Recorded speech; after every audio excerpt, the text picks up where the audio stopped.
bienvenue à tous sur cette émission Manga Galactique 4. Ouais, 4, 4 mon cher. exactement. On va parler aujourd'hui plus précisément d'une œuvre, à savoir Les Chevaliers du Zodiaque en français, Saint Seiya en japonais.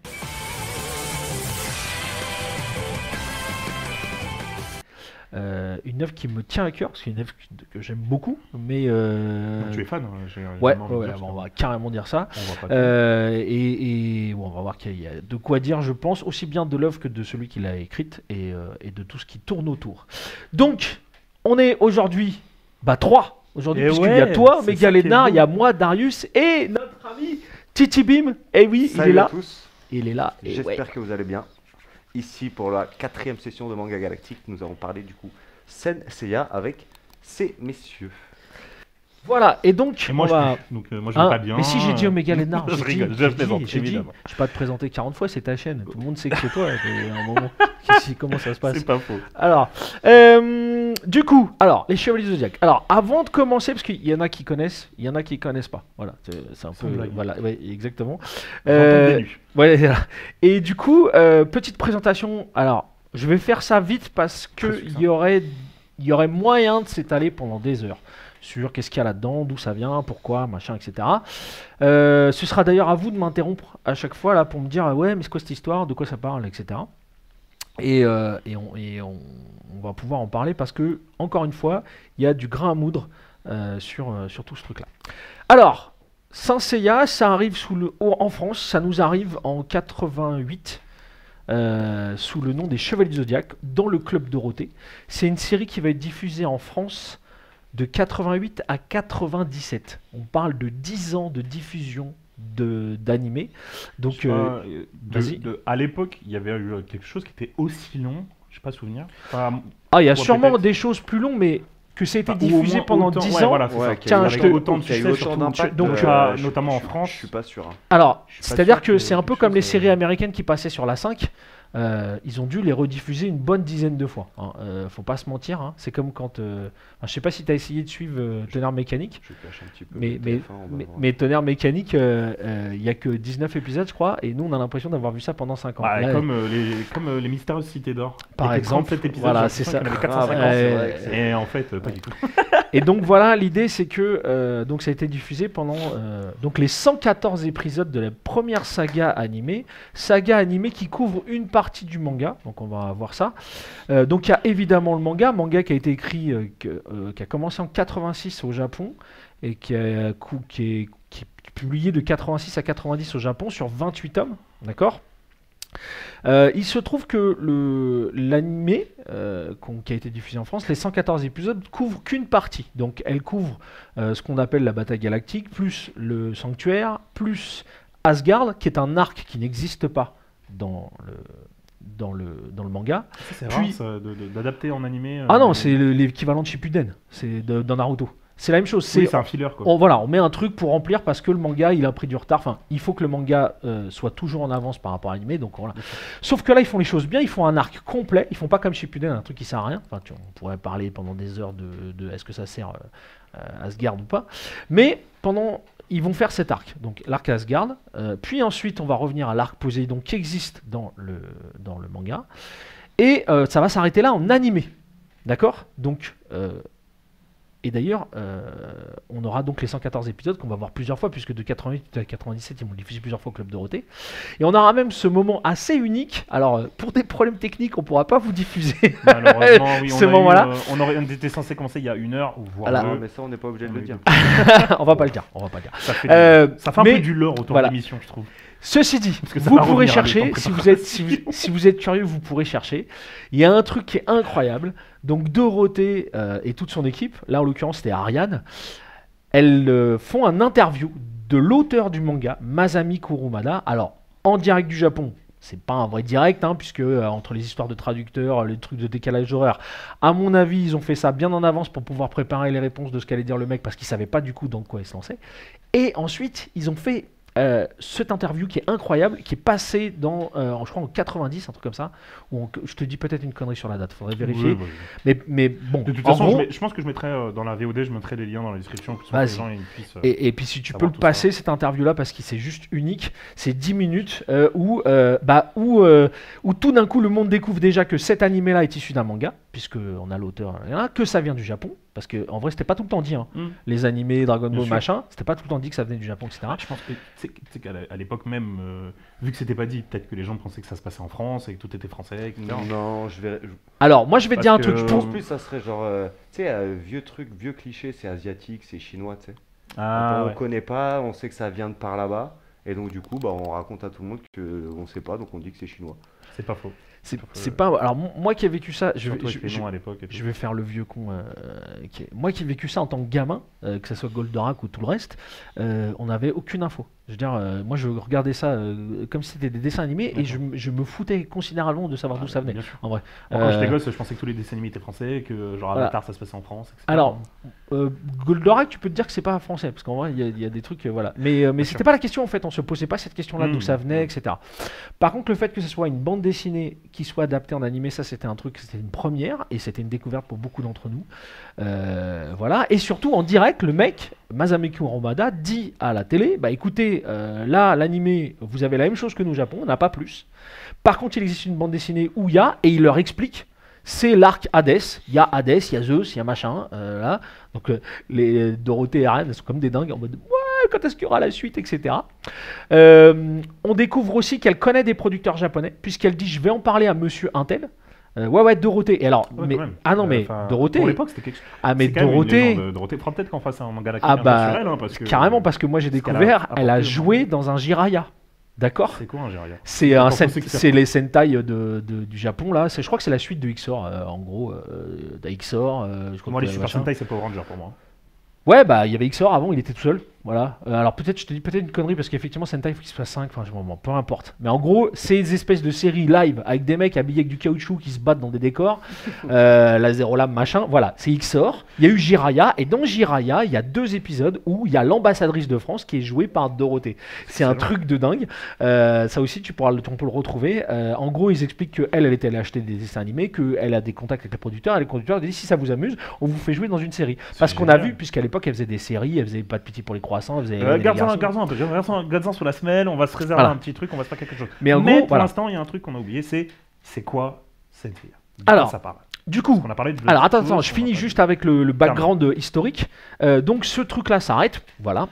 En 2001, pardon, Jérôme Alquier, un Français, va faire une fanfiction en vidéo de cet Arcades. Il va faire un teaser tellement bien fait que ça va relancer l'engouement et que la Toei Animation va dire bah il y a moyen, il y a la place.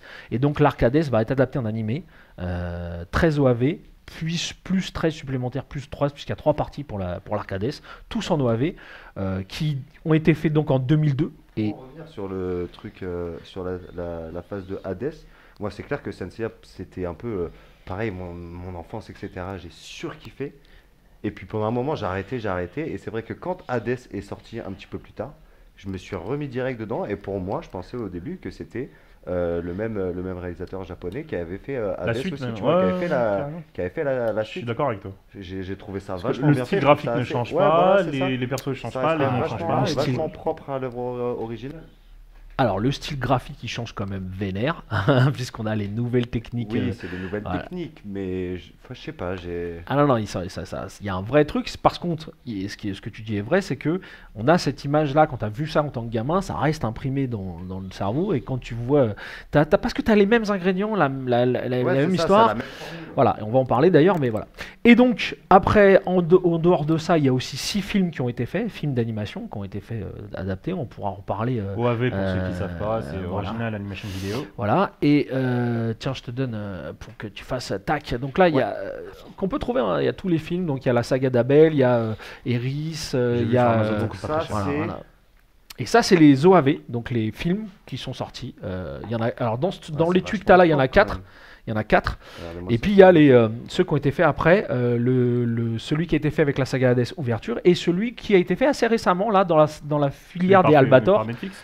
Non, on parle pas de Netflix, on c'est parle pas la même d'un animé, un film qui a été fait dans la même lignée que ceux qui avaient fait Albator, pareil. Qui a une réinterprétation un peu, voilà, ça aussi on pourrait en reparler, mais bon, peu importe. Et ensuite, on a surtout une relancée de tous les mangas donc adaptés. Donc on a notre ami Kurumada qui fait la suite de Senseiya. Donc là, le canon officiel en couleur, Senseiya Next Dimension. Alors ça, c'est la suite en couleur. Tu peux montrer la couleur parce que là, pour le coup, c'est assez ouf. C'est un manga en couleur. Voilà, c'est ce que j'allais dire. C'est-à-dire que les mangas ne sont pas très connus pour être en couleur. Non. C'est du noir et blanc. Non, Au Japon, c'est du noir et blanc. Ah non. Je me suis toujours posé. Au Japon, le Next Dimension, c'est un manga en couleur. Voilà. Mais c'est un astronef. C'est-à-dire qu'au Japon, le manga en couleur, ça n'existe pas en vrai. Il y en a très peu. Ils sont toujours aveugles. Tout ça. Et donc là, donc il y a ça. Il y a ensuite, a été relancé ensuite Saint Seiya épisode G. Alors ça, c'est pareil, c'est validé par Masami Kurumada, dessiné par un autre auteur, qui lui, on voit l'armure du Chevalier du Lion là, qui est quand même dessinée d'une autre manière assez ouf. Et pour le coup, montre un petit peu. tu peux montrer parce que graphiquement, ouais, c'est très différent. Ça va sombre, voilà. plus direct, je trouve. Et c'est assez sympa. Et pour revenir là-dessus, excuse-moi de te couper 30 secondes. Vas-y. Je trouve ça super intéressant que Senseiya ait été vachement repris justement par d'autres auteurs. Ça fait un peu comics, un peu comme concept, tu sais. Ouais, je vois ce que tu veux dire. Superman qui a été repris plusieurs fois. Je vois ce que tu veux dire. C'est vrai qu'il y a un petit peu ce côté-là. Ouais. Ah bah clairement, ça a été un truc. On a eu aussi, donc tu peux montrer la version perfecte qui a été aussi traduite en français. Donc la version perfecte du manga original en 22 tomes. Et là pour le coup, avec Dragon Ball, c'est peut-être la seule œuvre qui a subi ce traitement, c'est-à-dire d'avoir un autre auteur. Ah ouais, non. Tu veux dire qu'il a été multi-auteur. Faudra regarder, mais à ce point-là, ouais. Je pense qu'à ce point-là, on pourrait dire que, ouais, effectivement, ça va être très long. Parce qu'on n'a pas terminé. Après ça, il y a eu la session Lost Canvas. Donc, un autre auteur encore. Il a perdu son canevas. Alors, c'est assez drôle, encore une fois, parce qu'on voit quand même toutes les... mais c'est le louche, ça, dans... Non, je dis des conneries. Toutes les notes, tout ce qui marque bien Senseiya. Et oui, alors par contre... sur chaque... Tu vois que c'est Senseiya. Ouais, à chaque fois. C'est ça qui est vachement chouette. Excusez-moi. C'est que tu vois que c'est Senseiya, mais clairement. c'est pas les mêmes auteurs. Et c'est quand même assez c'est les mêmes codes, ils respectent des trucs. Je pense que s'il a cédé les droits pour être écrit par quelqu'un d'autre, c'est parce qu'il voulait un certain respect de l'œuvre. De ce que je sais, il cède pas les droits, il valide et il écrit l'histoire. D'accord, ok. Alors pas pour tous, pas pour machin, mais la plupart du temps. Et alors le dernier, c'est pas le dernier je crois pas, mais on a aussi Saintia Show. Donc la version féminine de Saint Seiya, donc tous les chevaliers de bronze. Ce n'est pas un hentai. Non, c'est pas un hentai. On se détend. Mais par contre, voilà, tous les chevaliers sont, je sais pas si on peut dire des chevalières, parce que du coup, il faudrait les mettre au doigt, et enfin, pour le coup, elles s'enfilent. Mais toujours avec des armures quand même assez stylées. On va parler maintenant de Saint Seiya. Qu'est-ce qu'il y a dans l'histoire? Ah si, non, j'ai oublié juste de vous parler vite fait. En animation, il y a aussi Saint Seiya Omega, qui est une série qui n'est pas issue d'un manga. Pas moi. Non, Omega. Voilà, qui a fait parler beaucoup d'elle parce que c'est une histoire qui se passe après l'arc, etc. Et tout ça, ça fait partie de récits validés par Kurumada qui font partie d'un espèce d'univers étendu assez ouf. Voilà. Alors, Saint Seiya, c'est quoi? Saint Seiya, c'est alors l'intro, c'est pareil. Je vous diffuse pas le générique d'introduction pour des raisons techniques. L'idée c'est que existent sur Terre des chevaliers dont le poing peut pourfendre la Terre, peut fendre les cieux, leur coup de pied peut entrouvrir la Terre, qui sont les protecteurs d'Athéna. Voilà, donc c'est un peu ça l'idée, et qui vont se battre pour protéger Athéna.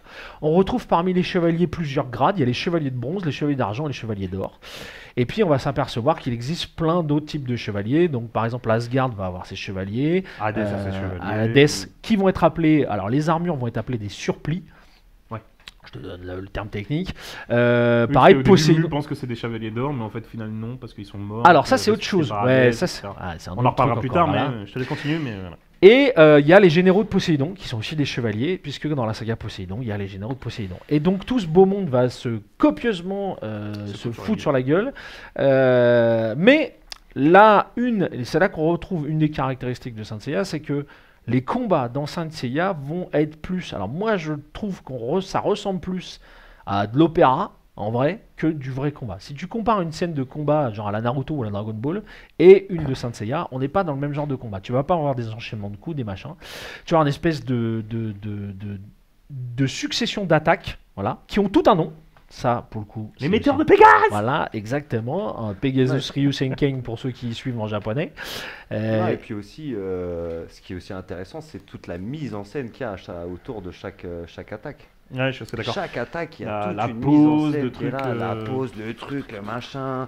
Il y a des étoiles, il y a des Sûrement des repris par l'auteur des planètes, des trucs de glace. Ouais, le c'est phénix, c'est pareil. Tu vois le phénix en feu derrière lui et tout, en train de faire sa choré. C'est à chaque fois, chaque technique dans Senseiya, c'est un truc incroyable visuellement. Les gars, ils ont fait un truc de dingue.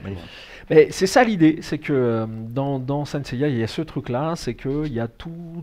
Et en plus, il y a les noms des attaques qui sont choisis. Alors en France, ils ont été traduits, mais bon, voilà. Il y a les noms. Par exemple, tous les Chevaliers d'Or ont des noms en version originale qui sont en anglais, alors que les Chevaliers de Bronze, par exemple, ont des noms qui sont en japonais. Pegasus Ryusenken. Ouais. Petit aparté sur les changements de nom, je te vois grincer un peu des dents sur le fait qu'il y ait des noms en français, que ça a été francisé. Moi, je trouve que c'est une bonne chose, en vrai.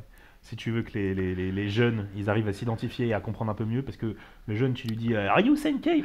Alors, surtout à cette époque où le manga est encore tout neuf, les animes pareils, personne connaît, c'est tout nouveau. Donc c'est bien plus facile de se l'approprier en te disant, et le mec dit les metteurs de Pégase, tu vois, tout de suite ça te parle. Quand t'es à la cour de la récré, je vais pas crier Ryusenken, je vais crier les metteurs de Pégase. Alors là où je suis tout à fait d'accord, c'est qu'en fait, le timing a été parfait. C'est-à-dire que quand c'est traduit en français, c'est pour un public français, de jeunes gamins qui, comme vous le dites, j'en faisais partie. Hein. Moi, j'étais Shiryu, voilà, point du dragon. J'aime pas Shiryu, mais on en parlera plus tard. Tu fais ce que tu veux, tu es tout seul. Et l'idée, c'est que oui, c'était le bon moment. C'est-à-dire que c'est un public français de jeunes enfants qui en a rien à secouer que ça soit japonais ou pas et qui n'allaient pas se mettre au japonais pour ça. Par contre, quand la saga Hades sort, les gens qui ont suivi ont grandi et là, pour le coup, ça devient intéressant d'avoir les noms en VO. Et moi, je défendrai cette idée-là tout le temps. La VO, ça a toujours un intérêt de l'avoir. Après, que toi, tu la prennes pas, tu fais ce que tu veux. Que tu nous dises que la VF est mieux. Ouais, ok, par exemple, je suis assez d'accord pour dire que dans la version française, la voix qui double Ikki, le chevalier Ikki, elle est juste incroyable. Et elle colle tellement bien au personnage. Donc voilà. Tellement badass. C'est ça. Et donc l'idée c'est ça, c'est que il y a du pour et du contre, il y a des bons moments, il y en a des moins bons. Donc voilà, c'est la VO, la VF. Par contre, il y a des horreurs. On reparlera de cet épisode 5 où notre ami Sean d'Andromède est doublé par une voix féminine parce que son armure est rose et que ses cheveux sont verts. Et à l'épisode 6, on le double par un mec. Tout ça parce que tout d'un coup, Ikki vient de débarquer et vient de lui dire en japonais, toi mon frère. Alors. Pour défendre un petit peu la VF, je pense que quand tu vois le physique du personnage, comme tu l'as dit, l'armure rose, les cheveux verts. Ce que j'allais dire, à l'époque, moi je pense que tu peux pas leur tomber dessus. C'est-à-dire que voilà, tu joues un personnage très efféminé. Pas d'accord. On revient dans le contexte. Hein. Pas d'accord et je vais te dire pourquoi. Non. Voilà. Pas d'accord et je vais te dire pourquoi. Vas-y. Dans l'épisode 2, on rencontre Marine. D'accord, maîtresse.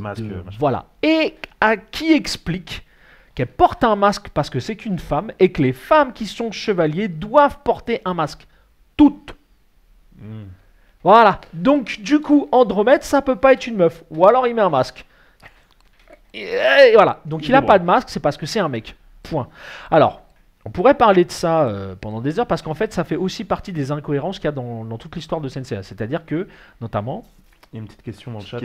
Vas-y, je t'écoute. Zalix. Et les BD de Jérôme Alquier. On va en parler. Quelles sont leurs chronologies? On va en parler de Jérôme Alquier. Jérôme Alquier, c'est un astronef. On va en parler juste après. Ça vient. Du calme public. Détends-toi.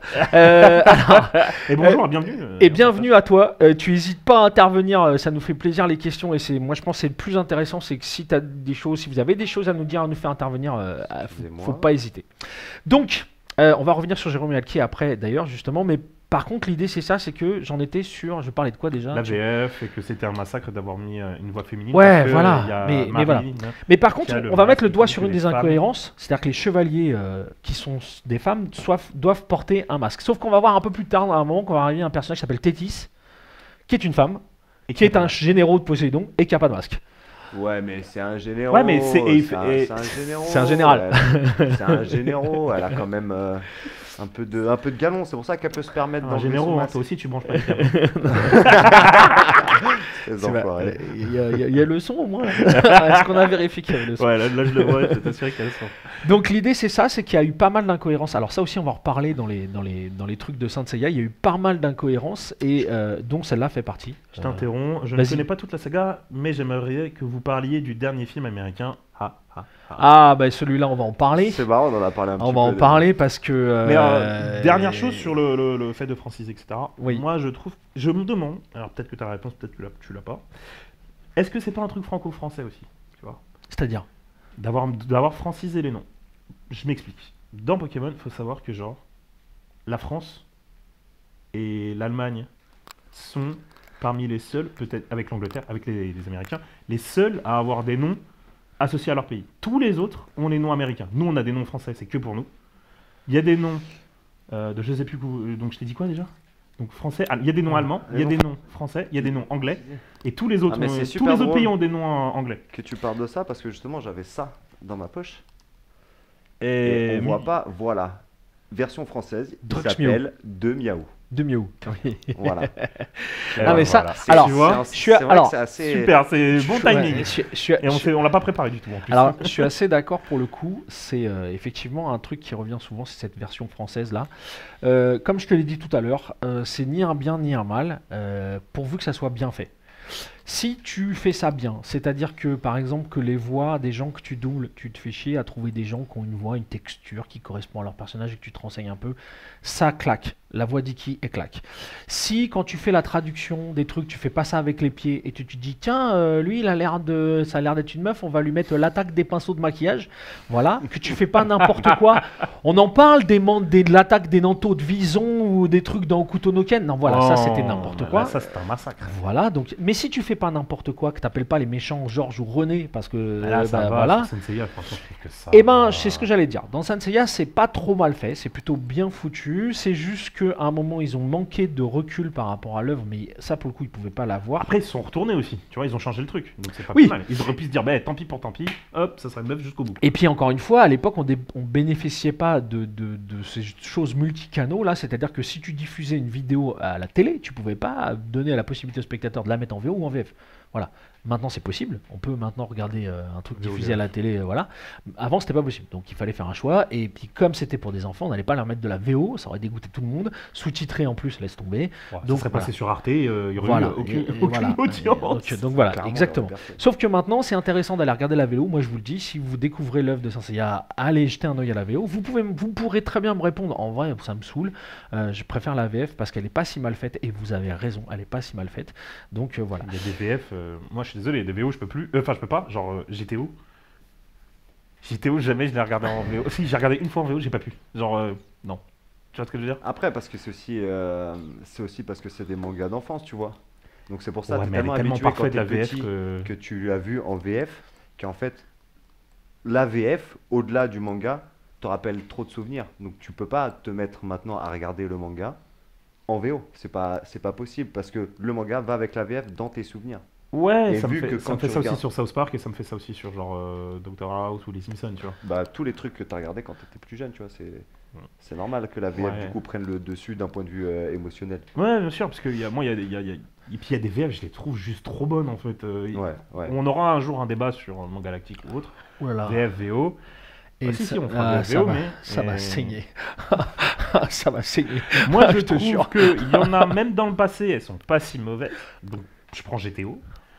Il y en a, c'est des catastrophes. Hein, Hokuto no Ken, c'est horrible. City Hunter. Et Et inversement, le il- mec est fier en plus. L'autre, là, le mec qui fait les voix de méchants, il parade sur YouTube pour dire qu'il est content d'avoir fait les voix des méchants. quand tu vois les voix des... C'est kitsch. Ouais, mais quand tu vois la voix des... C'est sûr que si c'était fait de nos jours, bon, voilà, bon, enfin bon. Il y a des gens, ils sont en mode, non, on doit jamais faire de la VF, hein. Il faut savoir, il y a des gens, ils sont en mode, non. Non, j'irai pas jusque-là parce que tu vas perdre un public. Moi, je dis, il faut avoir les deux. On est à une époque où on peut avoir les deux et laisser le libre choix à chacun de choisir. C'est de mieux en mieux, voilà. Les VF, en plus. Et puis, ça serait un challenge parce que c'est aussi cette idée-là, c'est que si tu mets la disponibilité de la VO, tu vas pousser les doubleurs à faire en sorte qu'elle soit pas trop mal. Là, tu es en concurrence avec quelqu'un, tu te sors les doigts, tu fais quelque chose. Et je pense que les VF mériteraient... C'est pour ça que je pense qu'il faut laisser la VO pour que les gens qui fassent la VF se disent il faut qu'il y ait intérêt à ce qu'on ait la VF. Quand tu me disais c'est franco-français de faire de la traduction en français, bah ouais. Et ça pour le coup ça peut être un plus. Si tu te fais chier sur les noms des... Je pense, alors je n'ai pas tous les noms des attaques de là pour Saint Seiya en tête, mais ils ont fait des trucs qui sont pas mal, ils ont repris des choses. Ils sont passés à côté de certains trucs, notamment je te disais là, les noms des attaques des Chevaliers d'Or, elles sont en anglais, dans la VO, et ça donne déjà un truc. Et en plus, quand certains chevaliers de bronze vont copier les attaques des chevaliers d'or, c'est ce qui va arriver avec notamment Yoga, qui va copier l'attaque de son maître, Aurora Execution. Et voilà, et du coup, ça y a du style là, parce que le mec copie une attaque d'un chevalier d'or, et on sait que c'est une attaque de chevalier d'or parce qu'il a dit en anglais. En français, ça donne quoi? Exécution de l'aurore? Et l'exécution de l'aurore, ouais. Ça va en vrai. Ouais, non, mais en vrai, il y a la poussière de diamant. Ouais. Qui devient, en plus, qui se transforme. Alors c'est pareil, hein. Il y avait les météores de Pégase qui deviennent après, parce que c'est pareil, et ça a été transformé, qui deviennent le météore de Pégase ou la comète de Pégase. Il y avait un truc comme ça entre les météores qui deviennent le météore et un truc, je crois que c'est dans Hades où il parle de la comète. Il y a une évolution. Il me semble il y a une évolution des attaques. Je crois que c'est dans les pouvoirs. Ça aussi, les attaques sont récupérées. Il y a des évolutions. C'est ça qui est stylé. Alors, qu'est-ce qu'il y a d'autre aussi encore dans Saint Seiya? Alors, il y a les armures. Ça, c'est un truc. On va d'ailleurs parler de ça parce que puisqu'il y en a qui veulent qu'on parle du film américain qui est sorti, qui va d'ailleurs voir arriver un deuxième épisode bientôt là. Oui, j'ai vu les affiches. Donc dans Saint Seiya, il y a des armures qui sont considérées prestre comme des êtres vivants qui peuvent avoir une volonté. C'est la base de Saint Seiya, les armures. Voilà. S'il n'y a pas les armures, c'est pas Saint Seiya, c'est Power Ranger, tu vois, ça n'a rien à voir. Voilà. C'est Power Ranger, tranquille. Toi, on parlait de l'enfance, ça c'est mon enfance. Je dénigre pas Power Ranger, mais le Chevalier du Zodiac, les armures, c'était tout dingue. C'est à ça qu'on les reconnaît, tu vois. Comment il s'appelle? Seiya, on le reconnaît parce que c'est le chevalier du Pégase, il y a la couronne, le machin, le bordel. Il y a tout, son armure à moitié. Mais même quand elles sont pas portées, tu vois, je trouve ça intéressant en fait que même pas portées, elles ressemblent quand même à quelque chose. Ouais, je trouve ça vachement chouette. Dans la grosse boîte carrée en argent. Ah oui, tu vois, je l'avais trouvé là. Oui. Ouais, ils sont sur leur stèle. Ouais, ils sont sur leur stèle. Sur leur stèle, à chaque fois, je trouve ça. Et il y a aussi la Pandora Box. L'armure là, elle a de la gueule. C'est vrai, ça en jette. Tu vois, même si elle n'est pas portée. Et en plus. Non mais voilà, montre ça là, mon ami, ça. Oui, bah là, ça va régler tout. Les armures d'Hadès, les armures d'Hadès en couleur. Effectivement, les armures d'Hadès, c'est quelque chose. Et voilà, donc il y avait un truc.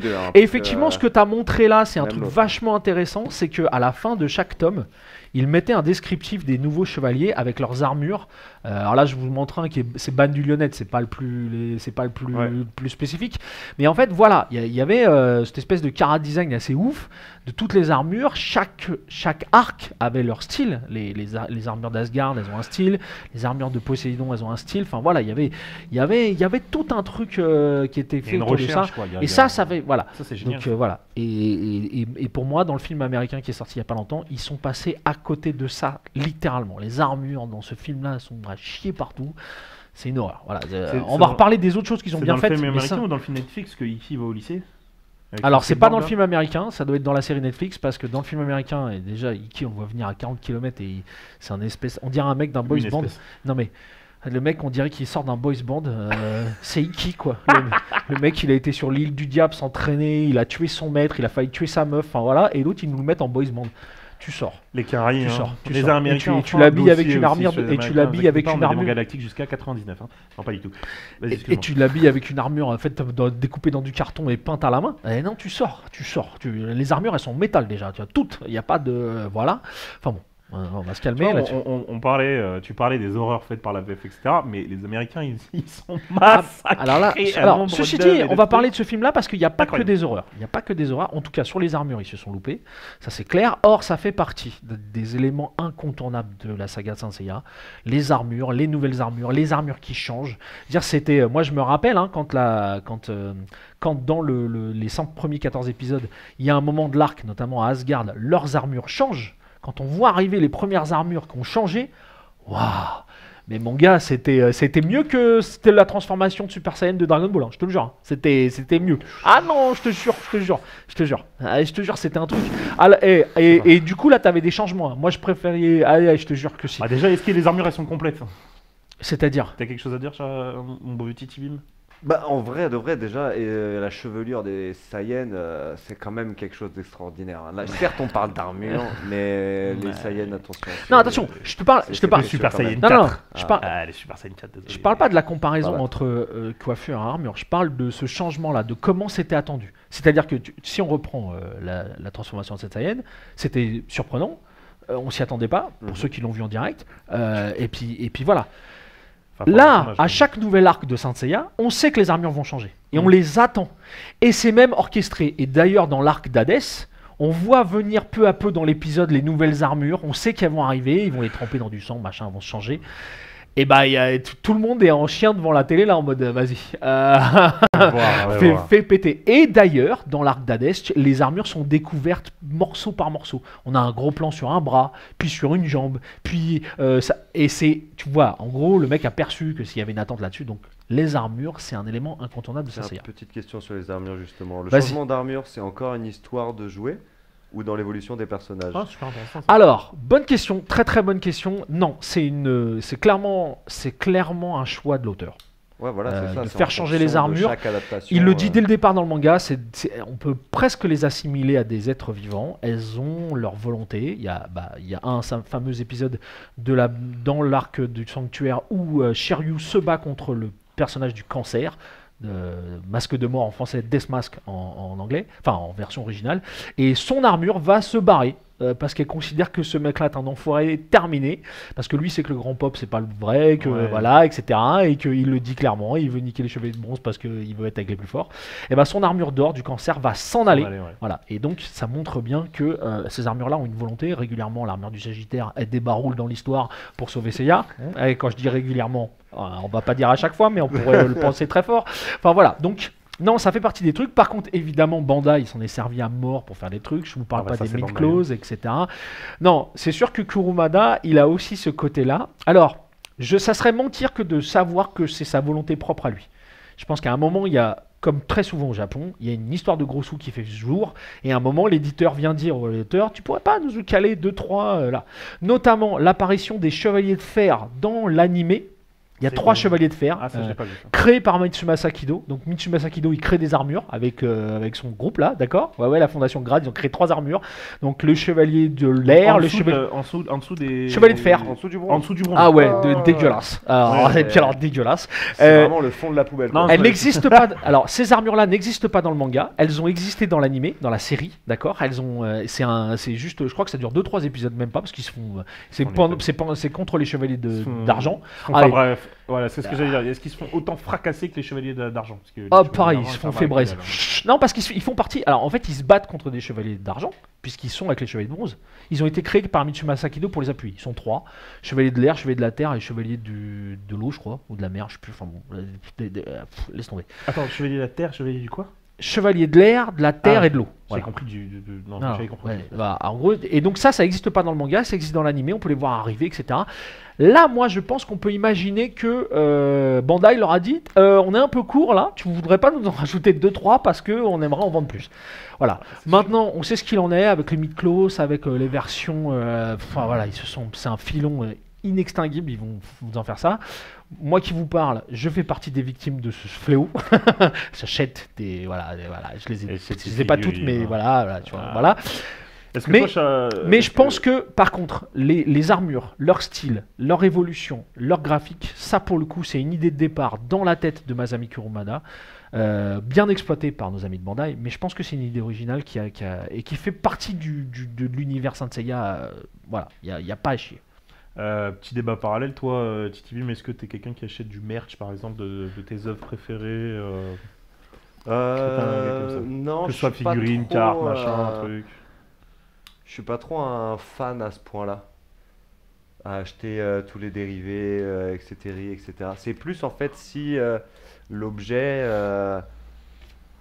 est marrant ou a un minimum d'intérêt, tu vois. Ouais. Par exemple, là, il y a pas longtemps, j'ai acheté des petits katanas de cette taille-là ou un truc comme ça. Ouais, sympa. Et en fait, c'est des ouvre-enveloppes, tu sais. Genre les tailles pas, tout ça. Ouais, je vois. Mais genre, t'as un petit meuble C'est un peu joli, quoi. tu peux le poser. Et Et en fait, utile. c'est une réplique J'en ai 3, c'est les 3 répliques des katanas de Zoro. Ok.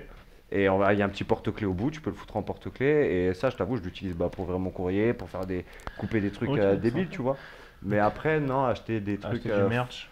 des figurines parce que je les trouve ouf ou ce genre de choses, non, c'est pas trop mon délire. Moi, je trouve J'ai énormément de potes qui Ouais. sont comme ça. Les D'ailleurs, figurines, c'est dur.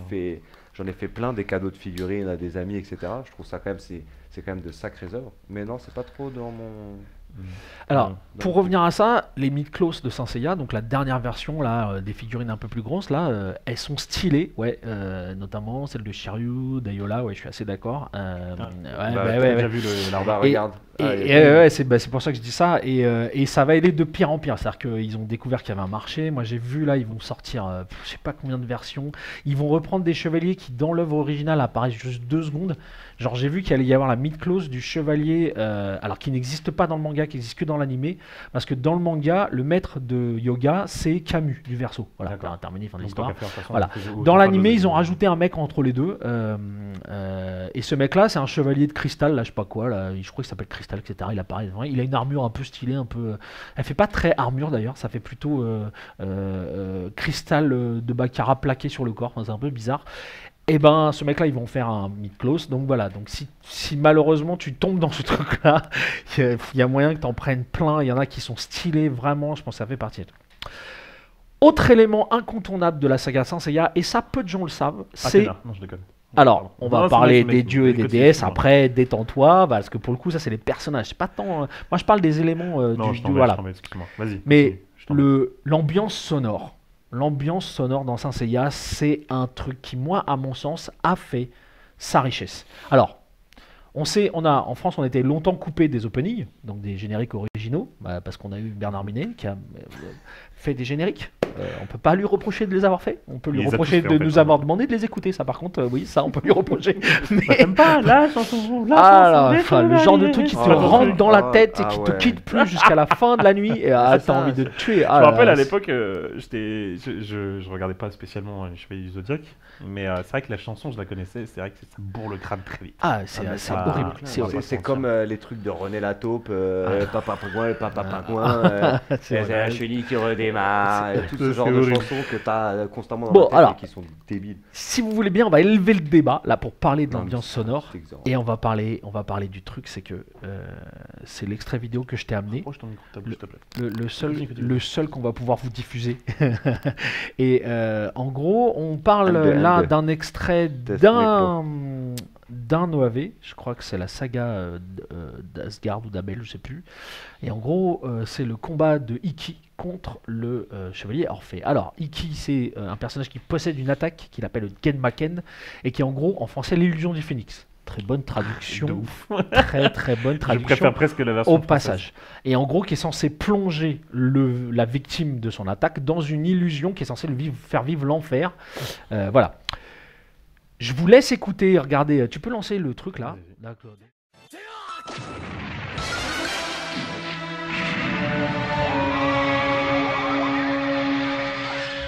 大丈夫かシュン兄さんやっぱり来てくれたんだね。兄弟か愚かなことを余計な手出しをしなければ弟を楽に死なせてやれたものをなんだと死ぬのはどっちか幻魔剣を受けてからふざけ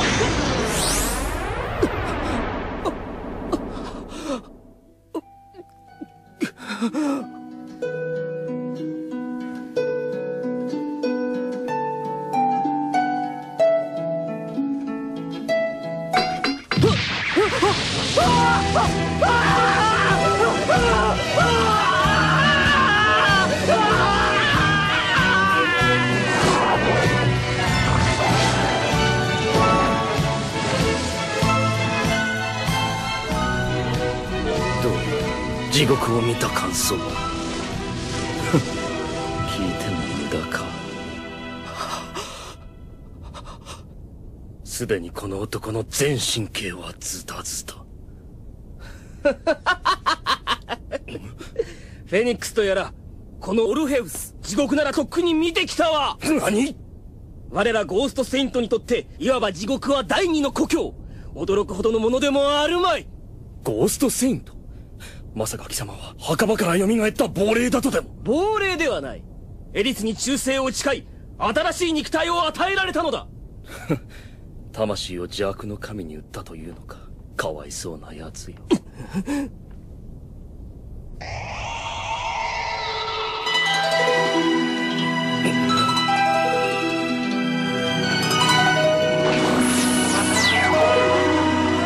兄さん、バカめ！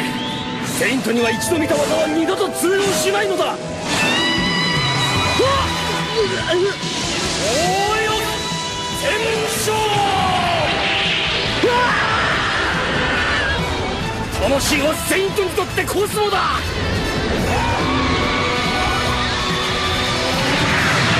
汚れたコスモで俺たちは倒せん。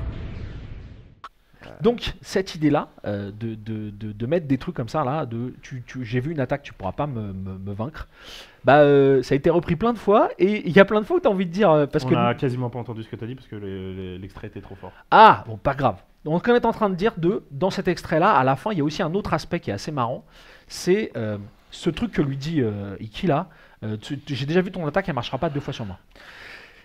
Dans plein d'arcs, on va le reprendre, ce truc-là, et ça va être... le truc qui va faire que certains chevaliers vont réussir à battre d'autres chevaliers, c'est qu'ils ont déjà vu l'attaque, etc., etc. Sauf qu'il y a des moments où, notamment quand le chevalier du lion a décidé de repeindre l'intérieur de sa maison avec la tête de Saint Seiya, et qu'il va lui faire 40 fois la même attaque avant que quelqu'un d'autre vienne mourir à la place de Saint Seiya. Moi, je pense qu'il l'avait oblitéré. Hein, ah bah, voilà. L'attaque, elle transperce le plafond, et à un moment donné, t'es mort. Non, mais voilà. Donc, on s'est tous dit, là, c'est la fin de le chevalier Pégase.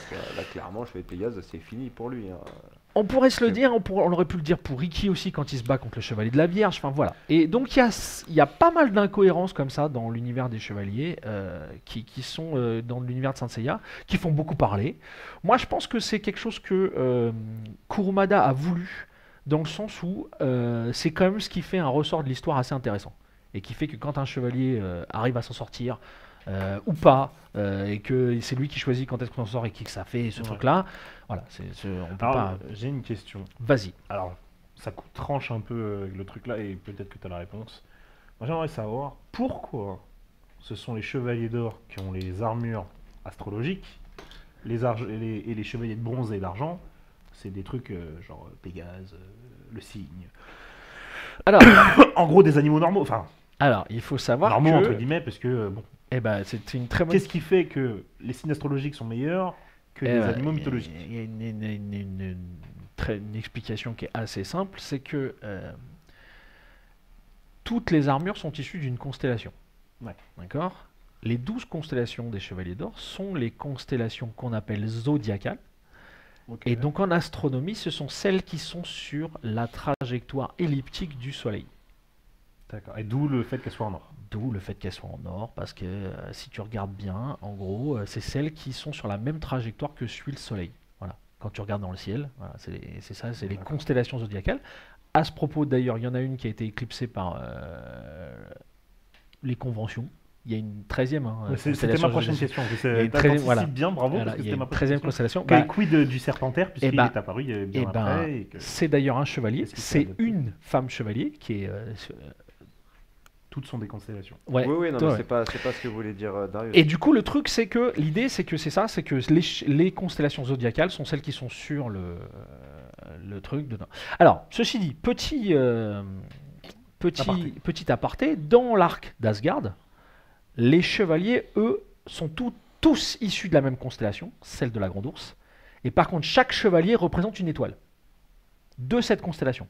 Petit pas de côté pour la saga d'Asgard, qui, je vous le rappelle, fait pas partie du manga, donc voilà, mais qui leur a permis de faire des trucs assez marrants. Notamment, il y a un moment, il faut savoir que dans cette constellation, il y a une étoile double.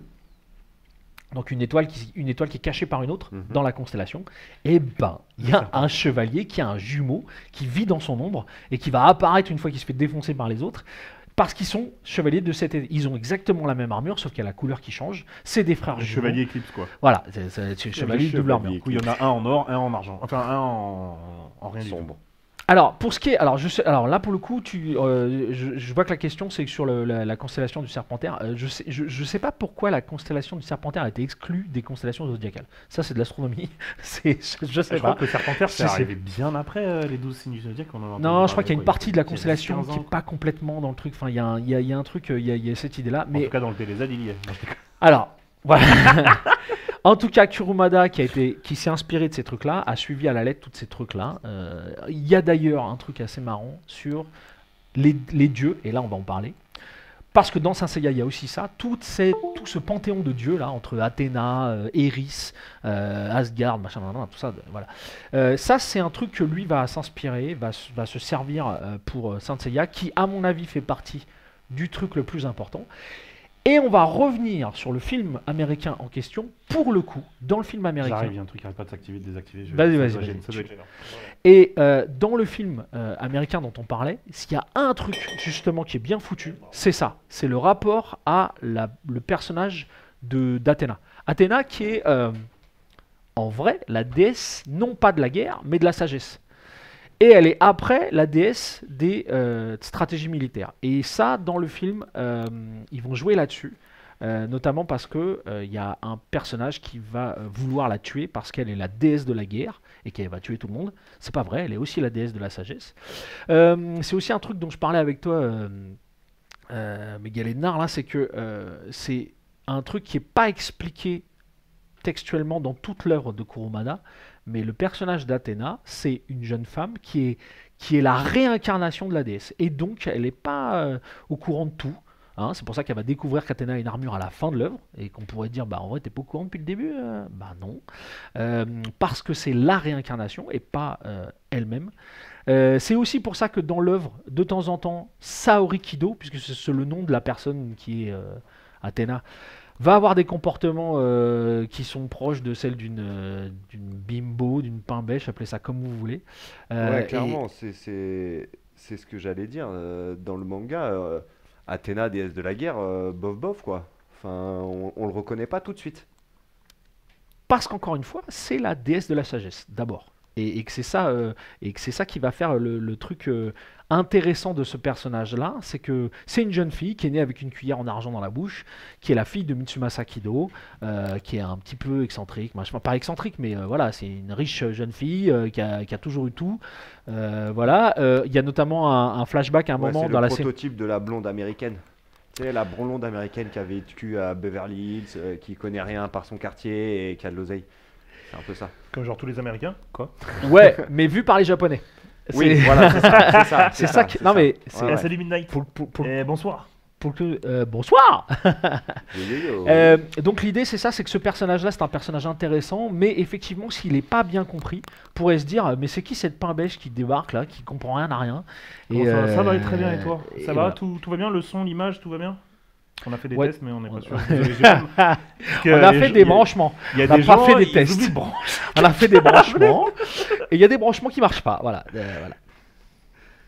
J'étais en train de me refaire Senseiya et toutes les Elestorans. Eh bah, t'as pas perdu ton temps. Crois-moi, ouais, c'est du bon boulot. Après, encore une fois, on peut aimer, ne pas aimer. Moi, je trouve que c'est une œuvre complète qui mérite d'être vue. Il y a de tout. C'est-à-dire que. Ah bah cool, si le son est bon, on va garder. Ouais, du coup, ouais, donc on parlait de Saint Seiya et de tout ce qu'on peut y trouver. Donc il y a ce truc-là, donc les armures, on a parlé des dieux. Donc il y a pas mal de personnages, notamment dans la saga Poséidon, le personnage qui est la réincarnation de Poséidon, c'est pareil, c'est un personnage, alors Juan Solo, je crois, il s'appelle dans le manga ou dans l'anime aussi. Et en gros, je t'interromps, excuse-moi. Vas-y. Autour de ces dieux, tout ça, machin, on a parlé d'Athéna, on a parlé d'Hadès, on a parlé de Poséidon. Pourquoi ceux-là? Pourquoi si peu de dieux? Pourquoi... En fait, pourquoi tout simplement? Genre, je veux dire... et pourquoi ils sont tous contre Athéna, en fait? Et il n'y a pas Arès, par exemple, si je me trompe pas. Alors, il est dans les films. Dans les films, est-ce que les films sont canons? Ça, c'est une autre question. Il me semble, oui. Oui, il me C'est- semble. ça, c'est Ah, ouais, canon, il me et semble. donc, Ouais, il me semble. etc. Machin. Julian Solo. Ouais, c'est lui. C'est Donc, l'incarnation de Pourquoi le tous ces trucs-là? Pourquoi quel est le. Alors, En c'est même temps, débile. quand tu veux- J'ai l'impression que ma question est débile un peu. Mais... Quand tu veux choisir des dieux, je pense que choisir déjà les dieux de l'Olympe, ça parle à peu près 90% de la population. Ouais, c'est sûr, tu vas pas Donc, prendre des thunes. Donc c'est peut-être aussi un choix de facilité. Après, pourquoi il a choisi Athéna? Je sais pas, moi je te dirais juste mon idée. Comme l'a dit tout à l'heure Darius, c'est la déesse de la sagesse, elle est quand même ouais, peut-être. Aphrodite, tu vois, elle est trop sexualisée, je pense, pour être pris. Je pense Ouais, que je vois ce que tu veux Athéna, dire. entre guerrière et en même temps femme stratège, figure d'autorité, etc., je trouve On peut-être en que parlera ça parce que passait, ça passait mieux, tu vois. Non mais, Parce Pas- que ça, pas moi, forcément. dans la saga des Chevaliers d'Or, moi, oui, très on moyen. n'oublie pas que ça, c'est Elle est un une peu débile, réincarnation. Hein. Alors, le Ça truc, aurait- c'est que. Alors, je vais rebondir sur la question, là, pour le coup, qui est intéressante, mais pour finir Ça aurait avec. pu être des dieux d'autres éditions. Pour Voilà, c'était un peu ça que je Pour voulais finir, mettre, alors, pour finir en avec lumière. Athéna, il se trouve que dans la mythologie grecque, Athéna, c'est quand même celle qui prend parti pour les humains. C'est aussi ça, parce qu'il y a un conflit, Ouais, c'est en vrai. fait, humain-dieu, en filigrane, en arrière-plan, en arrière. Pourquoi est-ce que pourquoi Seiya, le chevalier Seiya, passe son temps à repeindre l'intérieur de ses ennemis, de ses maisons, avec sa tête, avec ses pieds, etc. Parce qu'il est l'incarnation de la lutte des humains contre les dieux. Voilà, les dieux sont plus forts, trop forts, et que chaque fois que tu veux te battre contre eux, bah, tu vas te faire défoncer, c'est un peu... Et les chevaliers de bronze, c'est ce qui leur arrive tout le temps. Ouais, Quand se ils, font voilà, marrer. ils passent leur temps à se faire éclater. C'est même le point de départ de la saga d'Hadès, c'est-à-dire que quand la saga d'Hadès démarre, Saori, donc la réincarnation d'Athéna, donne comme ordre à ses chevaliers d'or de dire les chevaliers de bronze, ils viennent pas dans l'histoire, ils en Vous ont les trop tuez. pris. Voilà. Il leur dit même, Mule lui dit carrément, j'ai ordre de te tuer. Ouais, mais en Et vrai, il il- le tuera jamais, il le Au fait. moment où, voilà, excuse-moi, si je t'interromps, et au moment où Seiya doit frapper, je crois que c'est Deathmask, Oui.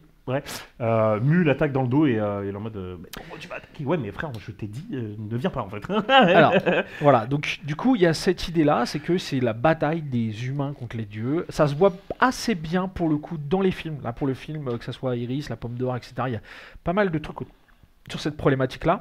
Par contre, je pense que, et c'est pour ça qu'il n'est pas allé chercher dans d'autres cultures, dans d'autres divinités, c'est que lui, il avait, je le disais tout à l'heure, les Japonais, ils ont une attirance pour le vieux continent, voilà, l'Europe. Voilà. Et en Europe, les dieux, pour eux, hein, pas pour nous, hein, mais pour eux, les dieux les plus importants, c'est tout ce qu'il y a eu en Grèce antique. Et voilà. Donc, c'est son point de départ. Il va s'y tenir pendant toute l'œuvre, littéralement. Je pense qu'il y a de quoi faire. Il pourrait en rajouter. Il a même pas, comme disait Miguel Ednar, il a même pas utilisé tous les dieux. Hein. Il y en a Ouais, un paquet qui ouais. manque. Je pense qu'il y a un souci de cohérence aussi. Bacchus. Euh, Pardon. C'est marrant, hein, un dieu Excusez-moi. ivrogne. ouais, alors. Il y a un truc mais- qui me mais- chafouine, excuse-moi, il y a un truc Vas-y. qui me chafouine, j'ai l'impression qu'on est à l'envers en fait, là par rapport à là.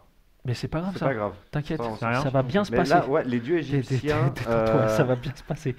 Tout va bien Les aller. dieux égyptiens On est auraient à bien l'image. rendu. Bah, je suis un peu d'accord avec toi, Alors. Zix. Je pense que ça aurait pu être très intéressant, mais je connais pas assez l'histoire des dieux égyptiens pour savoir s'il y a vraiment eu autant de conflits entre eux, une histoire aussi variée que celle qu'on puisse connaître avec l'Olympe. Mais il y a Bacchus dans Omega, il me semble. Ah, c'est probable, j'ai Oui, pas c'est vu Omega la série a Omega. mangé Bacchus, on Ouais. est d'accord. Non, j'ai pas vu la série Omega, mais une série Omega qui est apparemment intéressante, mais qui bouscule un peu les codes de Saint Seiya. Mais il y a possible qu'il y ait Bacchus. Mais l'idée, c'est ça, c'est que lui, il a pris ça comme assise. Par contre, alors si vous aimez ce genre de truc, il faut savoir qu'il y a un nombre incalculable de fans qui ont fait des fanfictions avec, donc en prenant comme point de départ les Aztèques, l'Égypte ou c'est d'autres génial, dieux encore. Et effectivement, ça peut donner lieu à des trucs assez stylés. Maintenant, encore une fois. Mais il est moche, donc on. Mais il est immonde, donc on va l'oublier, c'est mieux. Et effectivement, donc il y a y aurait. 700 dieux. Ah ouais, non, mais Ah bah ouais, ouais. en attends, Égypte, ouais, ouais, non, mais ils rigolent pas les mecs. Mais en vrai, ouais, il y aurait moyen de faire ça. Je pense ok, que d'accord. Kurumada s'est concentré sur ce truc-là. Et encore une fois, comme il n'en a pas fait le tour. Bah écoute, Zix, tu sais ce qu'il te reste à faire. C'est ça. Sensei en Égypte. C'est ça. Mais moi, je t'invite ça à devrait marcher. regarder. Il y a plein de fanfictions. Alors, Sinon, il y a American Gods, hein, si vous vous emmerdez, que vous avez envie de voir des dieux se foutre là sur la gueule, regardez American alors Gods. oui, sauf que là, on parle de Rien dieux à qui voir. foutent sur la gueule d'humains. Il faut des armures. Ils ont des armures? Ils n'ont pas d'armure. Pas Voilà, exactement. d'accord. Donc, ça n'a rien à voir. Il faut des réincarnations. De toute façon, Eh, bah la ouais, série il faut est des à armures. l'arrêt, c'est à chier. Ouais, il faut pas d'armure. Et voilà. Pas Il de faut des tapisserie. armures. Pas de Saint Seiya, il n'y a pas d'armure. Et donc l'idée, elle est là. Alors du coup, moi, je l'ai dit tout à l'heure, mais pour le coup, ça c'est un truc et c'est la seule chose qui me rend curieux de voir l'épisode 2 du film qui va bientôt sortir là, fait par les Américains, c'est que l'axe de l'identité d'Athéna et des peut-être dieux qui devraient arriver derrière semble plus intéressant. Ils ont des choses de début. Ouais. Et la VF, c'est mythique, les gars, arrêtez, c'est mythique. c'est bon. Non, encore une fois, c'est pas trop mal fait. Donc voilà, tout ça, moi je vous dis, il y a tout un monde là-dedans à aller voir. C'est une bataille que j'ai avec toi souvent là. Allez d'abord lire les mangas. Ah parce que oui. En vrai, ouais, parce que l'anime il est sympa, mais en vrai le manga est stylé. Eh, C'est d'ailleurs tu- assez marrant les de gars, voir que l'animé, c'est- non mais je C'est un dis problème pas de le vitesse, contraire. l'animé. mais, Je dis pas le contraire. Alors par contre, ouais, faites attention. La saga originale, la 214 épisodes. Ah non, mais tu la mets en 1,1 x 25. Hein. 1 x 25, sinon Ah, c'est- sur YouTube, il y a un mec c'est qui a fait un peu- résumé, un c'est peu terminé. compliqué. Ouais, mais après, t'as des versions où ils enlèvent certaines phases, mais bon, Ouais. t'as quand même des phases un peu plus calmes, Ah, je suis surtout d'accord dans cet animé, qui sont vachement intéressantes, donc ça serait quand même bête. Franchement, bête de les se retaper la version originale de Dragon Ball, force à toi, hein, parce que moi je préfère regarder Kai, hein, j'en peux plus. Hein. Oui. Moi, Oui. les trucs où à un moment donné, ils sont sur Namek, ils se tapent contre Freezer, et ensuite tu vois Chichi en train d'essayer de démarrer dans la navette. Non, zéro, Ouais, casse-toi, j'en peux plus, ne faites pas ça. Regardez mais Dragon là- Ball Kai, ne regardez pas la version originale, c'est horrible. Et pour entendre les cris qui tuent, non. Non, alors, pour revenir à Saint Seiya, d'abord les films. Regardez les films. Il y a 4 films OAV là qui sont. Est-ce que ça existe des versions Kai de Sensei? Bonne question. Je ne sais Non, pas. je ne crois pas. me suis pas renseigné. Non, je pense pas. Non, je pense pas parce que pour le Faites coup. des versions Kai. Non, mais pour le coup. Naruto Kai, je- One Piece Kai, C'est fini bientôt là Comment ça Omega se passe Kai. Non, je déconne. Omega Kai. Ouais, c'est bon, je m'arrête. Mais en vrai, commencez par les films. Les films, ils font entre 45 minutes et 1 heure. Il y en a 4. Les 4 premiers, là, il y a ceux qu'on a là, hein, Abel, Eris, qu'est-ce que je dis pas de bêtises là Il y a Abel, Eris, Asgard et Lucifer. Voilà, et c'est les 4 premiers OAV, en plus des 2 qui ont eu lieu après. Ceux-là, ils sont très représentatifs de l'univers de Saint Seiya. Vous aurez l'ambiance musicale, vous aurez les armures, vous aurez les dieux machiavéliques, vous aurez Lapin Beige d'Athéna qui se fait crucifier pendant que les autres se font démonter, vous aurez Iki qui arrive en plein milieu de l'histoire. Alors les gars, vous m'attendez pas pour commencer? Bah alors, on n'attend pas Iki. Enfin bon, voilà. Ah, et t'as vu, si t'as la ref là, clac, c'est là. Hein. Ouais. Donc tous ces trucs-là, voilà, les films d'abord. Ensuite, si vous avez kiffé, regardez-vous la saga Hades, parce qu'en vrai la saga Hades c'est la plus récente, la mieux faite je trouve, et c'est la conclusion. Quoi? Dernier commentaire. et du coup, voilà, vous avez déjà ce truc-là. Ensuite, allez voir les mangas, en vrai, parce que moi j'ai été choqué quand gamin je découvre l'animé, je tombe amoureux de ce truc-là, et quand le manga est publié en France bien après, je découvre que graphiquement ça n'a rien à voir. Et alors au début je me dis oh les bâtards ils m'ont menti. Le mec dessine pas, c'est pas dessiné en vrai. Et Kurumada le dit, hein, il dit je suis pas très bon dessinateur en fait. Et chaque fois il dit ouais lui il dessine mieux que le. Alors en vrai c'est un peu compliqué quand tu as commencé par l'animé de te plonger dans le manga parce que ouais, graphiquement c'est très différent.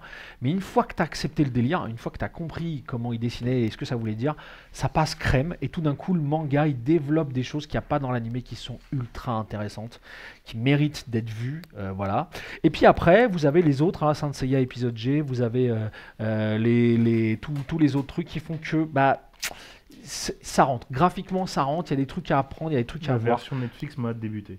Alors, non, alors ça il faut pas, ça c'est le mal. Ça c'est le non, mal. non, ça la série Netflix faut pas. Hein. Non. D'une part parce que graphiquement c'est dégueulasse, on va pas se mentir. Hein.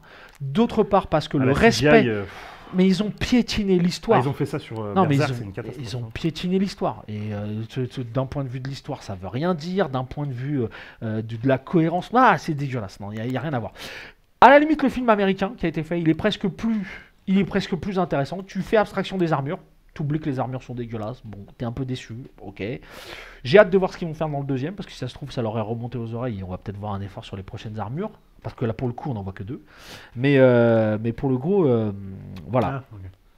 Un peu d'accord avec Zix. Hein. C'est vrai que les versions anime 3D Netflix, au bout d'un moment, ça pique un peu. Hein. Ça pique même beaucoup, hein, parce que c'est dégueulasse. C'est pas terrible. Non, clairement. C'est clairement pas terrible. Même pas terrible du tout. Alors, c'est aussi pour ça, la question sur les armures efficaces contre les dieux, c'est aussi pour ça que c'est intéressant, c'est que progressivement dans l'œuvre vont intervenir ce qu'ils appellent les Kamui. Donc les Kamui, c'est la version divine de l'armure. Donc les chevaliers de bronze vont avoir leur Kamui. Tu peux être divin mais pourri. Non. T'es au bas de l'échelle mais t'es divin. Non. C'est toi-même qui l'as dit. Les bronzes sont plus bas. Mais du coup, ils arrivent en haut de l'échelle. Ils arrivent en haut de leur échelle. Je pensais que ça allait être les chevaliers d'or. Non, mais les armures. Avoir encore. Non. Alors, c'est ça qui est assez marrant, c'est que les armures d'or, elles ne changent pas d'une œuvre à l'autre. C'est même régulièrement un sujet de discussion. Il me semble. Alors, pour ceux qui ont vu la saga Omega, vous allez peut-être pouvoir répondre à notre question, mais la série Omega, il me semble qu'on voit des armures d'or. Elles n'ont pas changé. Ce sont les mêmes que dans la version originale. Elles n'ont pas changé de design. Alors que les armures de bronze, du coup, dans la saga Omega, elles ont vachement changé. Elles ressemblent plutôt à des combinaisons qu'à des armures d'ailleurs. Mais il n'y a pas de changement. Les armures d'or, ça ne change pas. Ça ne bouge pas. Sauf pour le design dans ce qu'on disait là sur épisode G. Là, pour le coup, là, le mec Megumu Koda, il a fait des armures de chevalier d'or. Il a tout bouleversé le style. Moi, je trouve que c'est intéressant. et voilà. Donc, pour l'instant, et voilà, tu me confirmes, merci à toi. Elles ne changent pas dans Omega. Donc, les armures d'or ne changent pas. Elles sont déjà, c'est déjà les armures ultimes. D'ailleurs, dans Omega, il me semble que c'est bien Seyar qui reprend l'armure du Sagittaire. Qui en écope. Voilà, donc l'idée c'est ça, c'est que quand les chevaliers utilisent d'autres armures comme Seiya ou du Sagittaire. Alors ça, voilà, c'est que les armures d'or, littéralement, elles vont changer de possesseur.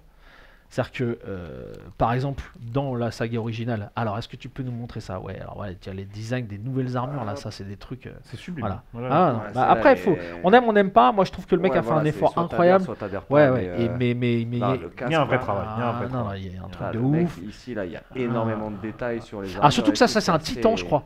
Dans cette saga-là, il y a les titans. Et ça, c'est un titan. Et alors, les titans, ils ont des armures. Laisse tomber. C'est la salle des titans. Non, tu sors et tu reviens pas. Tu reviens pas du tout. Tu reviens pas du tout. Non, toi, tu fais plus ça. Tu fais pas ça. Pas en public. Il y a des gens qui nous regardent là en plus. C'est Gigantomachia, je ne sais pas. Ouais, je crois que c'est ça. C'est effectivement le jet de Gigantomachia, qui fait que c'est la guerre des chevaliers d'or contre les titans qui reviennent pour faire revenir Chronos. Encore une fois, la légende des chevaliers, des dieux égyptiens. Pas égyptiens, pardon. Putain, je m'en fous, grec. Où Chronos a voulu bouffer Zeus, que Zeus l'a remplacé par une pierre, etc. Oui, dans la mythologie grecque, Chronos a voulu bouffer Zeus, son fils. Voilà. Son fils, grand malin, c'est Zeus ou c'est son fils le fils de Chronos, c'est Zeus. Oui. Le fils de Chronos, c'est Zeus. Okay. Voilà. Ouais. Et donc, alors je sais plus. Et Chronos, c'est le père de Zeus. Voilà. Oui, par voie de conséquence. Ouais. C'est voilà. Du coup, je trouvais ça important quand même de le préciser. Tu fais bien. Il me semble que la mère de Zeus, du coup, c'est Gaïa, et il me semble que c'est elle qui remplace son fils par une pierre. Du coup, Chronos mange une pierre en croyant qu'il mange Zeus. Enfin, voilà. Et donc là, la saga Saint Seiya épisode G s'appuie là-dessus, et donc les Titans veulent revenir parce que les Titans, c'est en gros le bras armé de Chronos. Ils veulent revenir remettre Chronos en avant-plan, etc. D'ailleurs, on n'en a pas parlé, on l'a pas montré, et c'est bien dommage. Et pourtant, on a le temps posé, de toute façon. C'est qu'il existe aussi. Et, la meuf de Zeus, c'est je la trouve, sa sœur, je la trouve ça, pas. C'est notre histoire. Oui, mais il l'a transformé en vache ou un truc de vache. Ouais, alors là, les histoires entre dieux, père, frère, machin. Et alors, par contre, effectivement, Jérôme Alquier, le monsieur qui a relancé, en faisant une fanfiction, qui a relancé Saint Seiya aux yeux du monde, qui a permis que Hades arrive, moi je suis sûr de ça, il a eu l'autorisation par Masami Kurumada de faire une bande dessinée en mode européen avec les Chevaliers du Zodiaque. Alors, on peut dire que c'est un spin-off, Et d'ailleurs, le dieu en question, je crois que c'est Vraiment, Chronos. je vous hein. montre un peu. C'est sublime. Je crois que Moi, c'est j'aime Chronos. beaucoup le style. Ça change beaucoup du style Ouais. manga. Si vous êtes fan de Saint Seiya, vous Désolé, pouvez pas hein, passer j'ai pas à côté. l'habitude de cadrer les gars, Ah, je mais- fais de mon mieux. Mais T'inquiète, ouais, ça non. m'a fait la même chose sur Chronic Comics la première fois. C'est beau. Alors, par contre, ça pêche un peu au niveau de l'histoire. Alors, ça va peut-être se décanter au fur et à mesure. Mais... Dernière quand même. tu Non, vois. non, Allez, mais ça, c'est ouais, les victoires de c'est- Pégase. voilà, ça. voilà. Il y a du Saint Seiya, il n'y a pas à mentir. Ouais. Il y a des armures, les armures des chevaliers adverses, elles sont stylées. Ouais, ça, c'est- J'ai oublié de le dire, c'est moi qui ai oublié de le dire. Autre chose incontournable dans l'univers de Saint Seiya, c'est que tous les chevaliers adverses, tous ceux que les chevaliers de bronze vont rencontrer, sont des chevaliers qui sont construits aussi bien au niveau de l'armure qu'au niveau de leur background Time de manière Odyssey, j'adore. très On en intéressante. a parlé, je crois, de Time Odyssey, non? Bah c'est ça, c'est Ouais, la ouais. saga de Ah, Saint oui. Seiya vue par Jérôme Alquier. Passionnant. Euh, Vas-y. Et pour le coup, ça c'est stylé.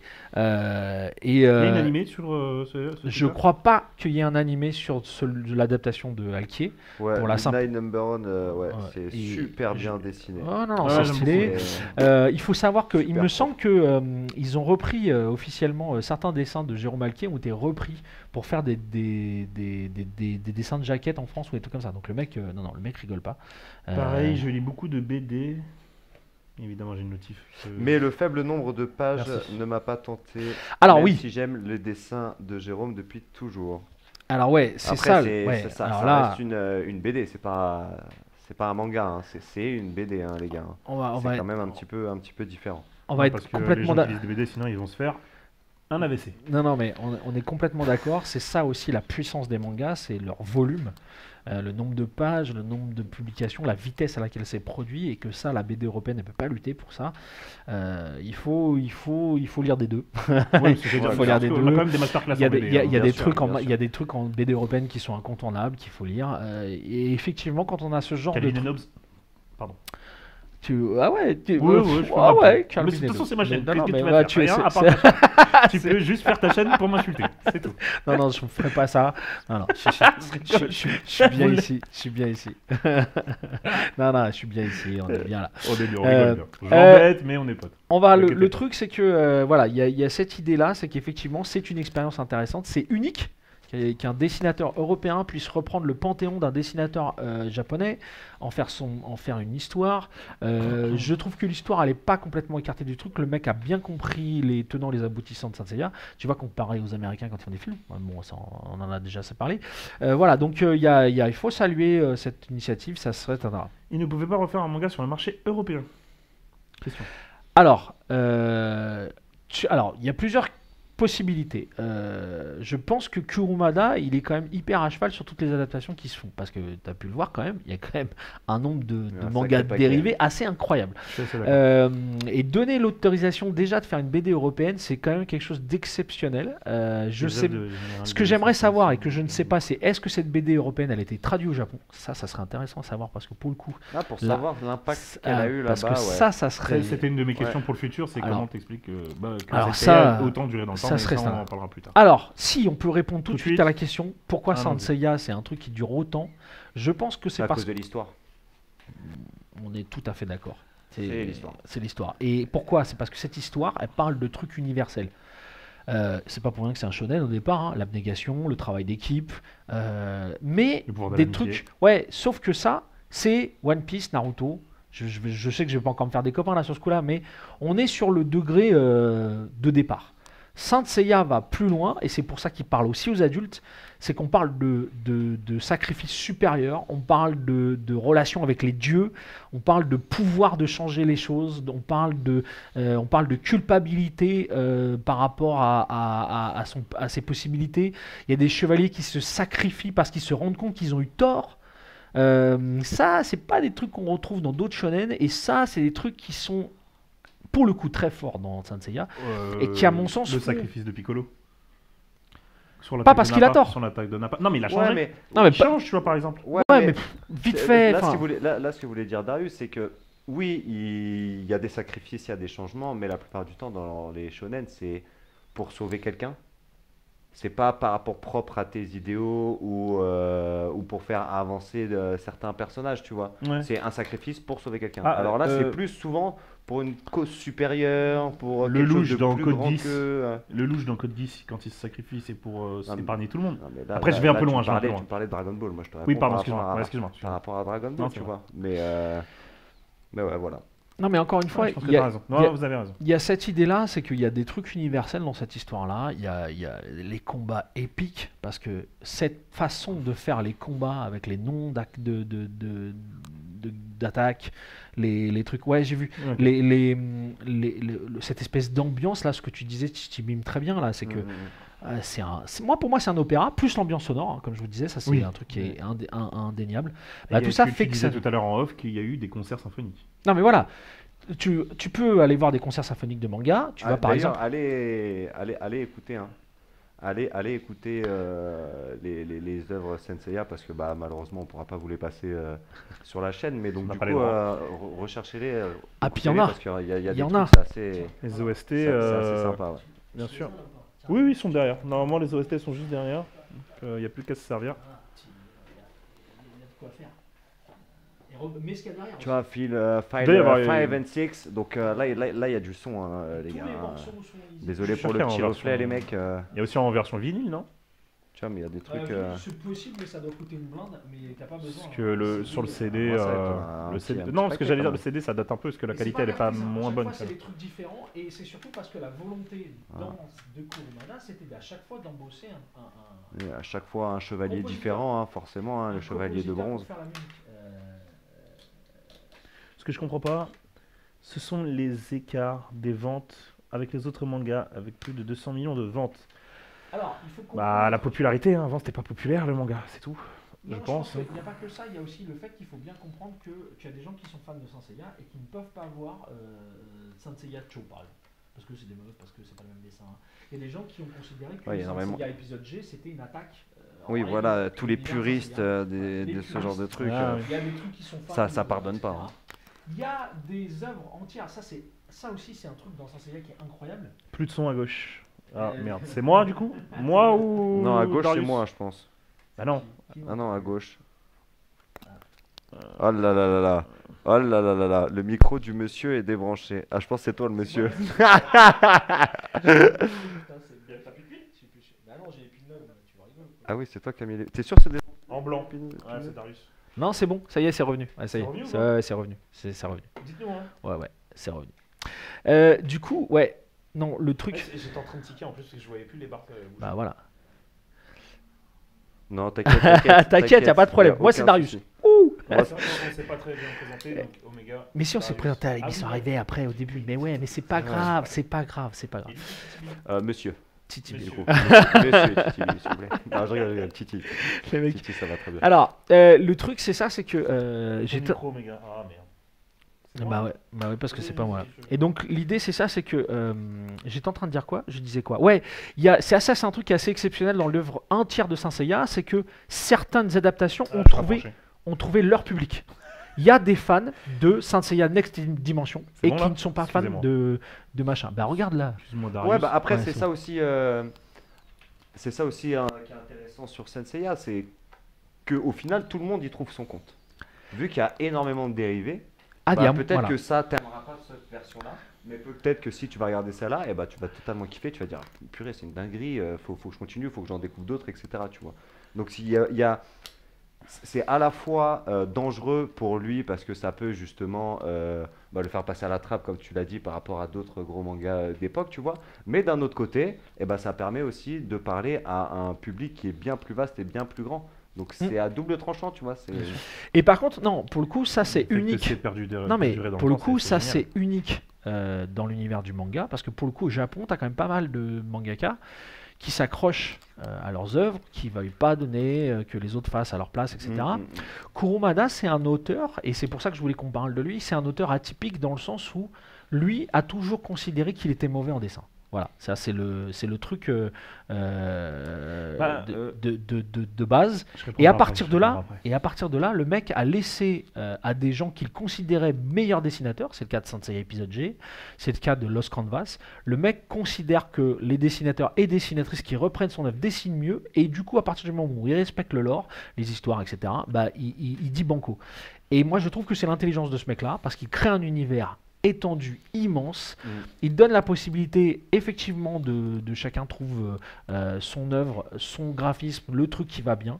Il garde des composantes qui sont intéressantes quand tu es fan de Saint Seiya, d'aller voir une autre œuvre genre Saint Seiya et de retrouver des trucs qui sont les éléments centraux, les armures, les sacrifices, l'ambiance musicale. Et donc du coup voilà, une machine bien huilée qui marche très très bien. Le Canvas a une vraie fanbase pour le coup. Ah ouais, Lost Canvas. En plus, il y a la version, il y a le truc avec les Gold Claws là, il y a tout où ils ont chacun un chapitre, les Chevaliers d'Or là. Donc ouais, non, parce que encore une fois, il a eu l'intelligence de laisser faire ça, tout en chapeautant. Et c'est ça qui est fort. C'est qu'il a supervisé le truc et ça c'est intéressant. Pour répondre à Zadix tout à l'heure, les ados de nos jours trouvent ça peu intéressant pour la série de base. Je pense que ça s'explique simplement par le fait que ça passe pas sur les réseaux sociaux, notamment TikTok. Non mais c'est surtout là, tu parles bien de l'œuvre originale, hein, comme tu as écrit dans ton commentaire suivant. Je pense que surtout en fait ça n'a pas super bien vieilli quoi. L'œuvre principale, quand tu la regardes maintenant, je l'ai regardé récemment. Tu vois, faut que tu t'accroches quoi. Ouais, faut être fan. Je pense que quand t'es ado et que tu vois Jujutsu Kaisen qui est sublime, par exemple. Ah non, c'est clair que ça a mal vieilli. Kimetsu no Yaiba. C'est ça, clairement. Non mais c'est ça, clairement il y a des trucs. Mais c'est kitsch, mais il y a des trucs qui n'ont pas cette fibre du kitsch. Il y a des trucs qui ont mal vieilli. Non mais c'est pour ça, je te dis, commencez par les films. Ils datent de ces mêmes années, des années 80-90. Les films, là, les 4 films dont je vous parlais là, ceux-là ils sont balèzes. Il y a moins ce côté un peu kitsch là. Bon, vous allez vite voir que c'est du dessin animé qui date des années 80-90, mais vous allez avoir tous les codes de Saint Seiya qui déchirent. Vous allez avoir ces armures là. Vous allez voir aussi, parce que ça aussi c'est moi je pense que c'est le génie de Kurumada, c'est par exemple pour la version animée de s'entourer de différentes équipes d'animation, ce qui va donner des rendus en termes d'animation assez ouf et très différents d'un arc à l'autre, d'un film à l'autre. Et ça aussi c'est quelque chose qui va faire si vous regardez le film avec Abel, il y a des effets pendant les explosions, pendant les attaques, les corps sont distordus, il y en a qui n'aiment pas, hein, mais c'est quand même unique. Et ça donne un truc qui, si vous avez vu le film précédent, tout d'un coup vous dites ouais, c'est pas le même en fait là. Même si l'histoire est la même, et c'est aussi ça dont on parlait. Hein. Alors que l'histoire est la même, c'est-à-dire que Seiya va se faire repeindre, ses potes ils vont se faire défoncer, Iki il va arriver à la bourre, il va faire son illusion du phénix qui va pas marcher, ils vont réussir à la sauver, il y a l'armure du Sagittaire qui va arriver, qui va sauver tout le monde. Et voilà, fin du game, et terminé. Voilà. Et toi t'as envie de me dire mais ça va pas bien de regarder tout le temps la même histoire. Bah non, c'est pas vraiment la même histoire, il y a plein de trucs qui changent. Et c'est ça qui fait cette richesse. T'as décrit un épisode de Pokémon. Alors ouais, Saint Seiya Soul of Gold aussi, ça j'en ai pas parlé, effectivement, il paraît que c'est parce que je l'ai pas vu, voilà, j'ai pas tout vu non plus. Il se trouve que c'est pas mon métier. Le jour où ça sera mon métier, je viens, je regarde tout. Un jour. Ah bah j'adorerais, hein, mais en vrai non. Et donc du coup, ouais, il y a pas mal de choses qui se font encore. Prenez dans les choses récentes et effectivement vous allez trouver des choses intéressantes. Mais je veux dire, hein, les films déjà pour commencer, et puis vous y passerez pas la nuit, déjà ça c'est pas mal. Il y a de quoi faire. Mais après, effectivement, c'est aussi ça l'intelligence de cette œuvre.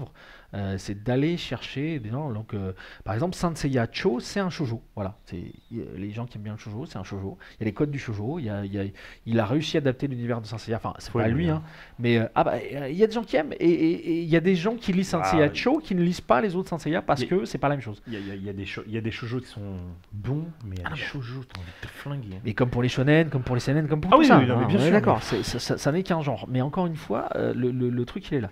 C'est un spin-off où les Chevaliers d'Or, après le mur des Lamentations sont téléportés à Asgard. C'est le Chevalier du Lion. Ouais, bah, encore une fois, sûrement. Okay. Bah, mais ça donne envie de le voir, hein, pour le coup. Et encore une fois, c'est ça qui est incroyable dans Saint Seiya, c'est cette diversité, alors qu'en plus on a une œuvre cohérente. Alors, on pourrait revenir sur les multiples incohérences qui font, mais moi qui, à mon sens, font partie du sens de l'histoire. C'est-à-dire que ce dont on parlait là tout à l'heure, tu peux pas te faire avoir 2 fois par la même attaque, c'est écrit noir sur blanc, chaque fois il y en a un mec qui le ressort, et pourtant, ça n'empêche pas qu'il y en a un qui se fasse repeindre par 15 fois l'attaque. Voilà. Ça n'empêche pas Athéna de crever. Voilà. À un moment donné, il va falloir en parler, parce que une déesse de la guerre qui se prend pas avec une armure et qui se prend systématiquement soit un coup de slash, soit une flèche, bon. You, c'est Saori. Alors, c'est comme Ah, ça. ça, c'est ça a you, Pendy, c'est non mais ça a Pendy, c'est la princesse Ouais. Peach en fait la meuf. C'est ce que je ça, t'ai dit en Princess off. Peach. Ouais, C'est la princesse ça. Peach. Yeah. Je viens, je meurs comme Alors Kevin. que dans son sac à dos, elle a l'armure de Bowser. Et voilà, elle c'est ça, non, mais c'est comprend ça que pas, je comprends pas en fait. non, mais T'es la déesse de la guerre et de la sagesse ou tu l'es pas à un moment donné? alors, Enfin, le- je sais pas. encore une fois, le truc c'est que c'est la Ton micro, il réincarnation. marche, en fait Je sais pas, parle pour voir. Ouais, Ouais, si, ça c'est marche. bon, ouais. Et donc l'idée c'est que c'est encore une fois ce personnage-là qui est pas au courant parce qu'elle a une armure, d'accord, hein. Je vais vous la montrer là, je vous la donne tout de suite là. Bouge pas. L'armure d'Athéna, voilà, on peut pas, tu peux En pas, plus, voilà. elle est stylée. Elle est stylée, sauf qu'elle va le découvrir pendant la saga d'Hadès et elle va C'est s'en servir contre Hadès. Et donc elle a une armure. Elle a de la gueule. Et Elle a de la gueule. elle a une armure qui, bah, c'est une déesse quoi. Ouais, mais Les bon, armures le des problème, dieux. c'est qu'elle s'en souvient pas. Alors, C'est ça. encore une fois, C'est ce qu'on c'est lui pas. reproche. En Alors, fait, c'est ce que je lui reproche. il y a plusieurs choses. Il y a plusieurs choses. Il y a un, le fait qu'elle ne se rappelle pas qu'elle l'a. Et deuxièmement, il me semble que pour accéder à cette armure, elle est obligée de faire un truc qui se passe en Élysion. Donc après le domaine d'Hadès. Et donc elle ne peut aller la chercher que là-bas. Donc il y a toute cette idée-là Bah, tiens. qui fait que... Élysion, je vais pleurer, c'était si bien. Ah ouais, non mais voilà. Donc du coup, et par exemple, voilà. Donc vous avez tout ça dans Saint Seiya. Il y a un nombre incalculable de choses à voir. J'espère vous avoir donné l'envie d'aller jeter un œil dans ce truc-là. Je trouve que Kurumada mérite vraiment qu'on n'ait pas. Alors, je serais curieux de voir ce qui va arriver avec le dernier film. Excuse-moi Là. de te couper, Vas-y. j'avais pas vu les armures derrière. Voilà. Alors là, tu peux me Juste montrer. pour vous donner une petite Bah ça, c'est la aperçu, version. Elles sont quand même Ça, c'est la version. assez stylées. tu Ça, c'est vois, la version Kamui, donc divine des armures de Je bronze. comprends pourquoi t'as kiffé Ah là, Midnight Number 1, hein, parce que les armures, elles sont quand même Ouais, archi elles sont stylées. fraîches. Eh Je suis ben, d'accord avec toi. Pour le Ah, coup, c'est voilà, stylé. c'est la version ultime des armures de bronze. Voilà, parce que voilà. Et donc toutes ces idées-là, toutes ces choses-là font que ça. C'est une grande œuvre. C'est une Oui, grande bah, œuvre. On peut le Senseiya dire. est-il donc, on va se poser la question, Senseiya est-il dans la légende? Ah bah ouais. Ah bah à Shonen, 200%. du manga. À 200%. Pourquoi 200%. tu la mettrais pas, en fait? Tu vois? Alors, Alors, pourquoi tu la mets? Ouais, Pourquoi oui, tu la mets? Pourquoi tu la mets? Je pense pour tout ce qu'elle amène par la suite. C'est-à-dire qu'il y a beaucoup de mangas qui ont repris des codes de tout ça. Parce que en 2024, on en parle toujours. Il y a même 3 connards qui ont fait une émission dessus. Sérieux? Non, c'est Tu que- sérieux? Putain, Tu m'envoies le lien que je regarde. J'ai pas vu. Parce que ça perdure dans le temps, que les armures sont, comme on l'a dit, ça fait partie du truc, donc c'est légendaire. Si tu connais Senseiya, tu sais qu'il y a des armures, il y a des machins, un truc. C'est une œuvre originale.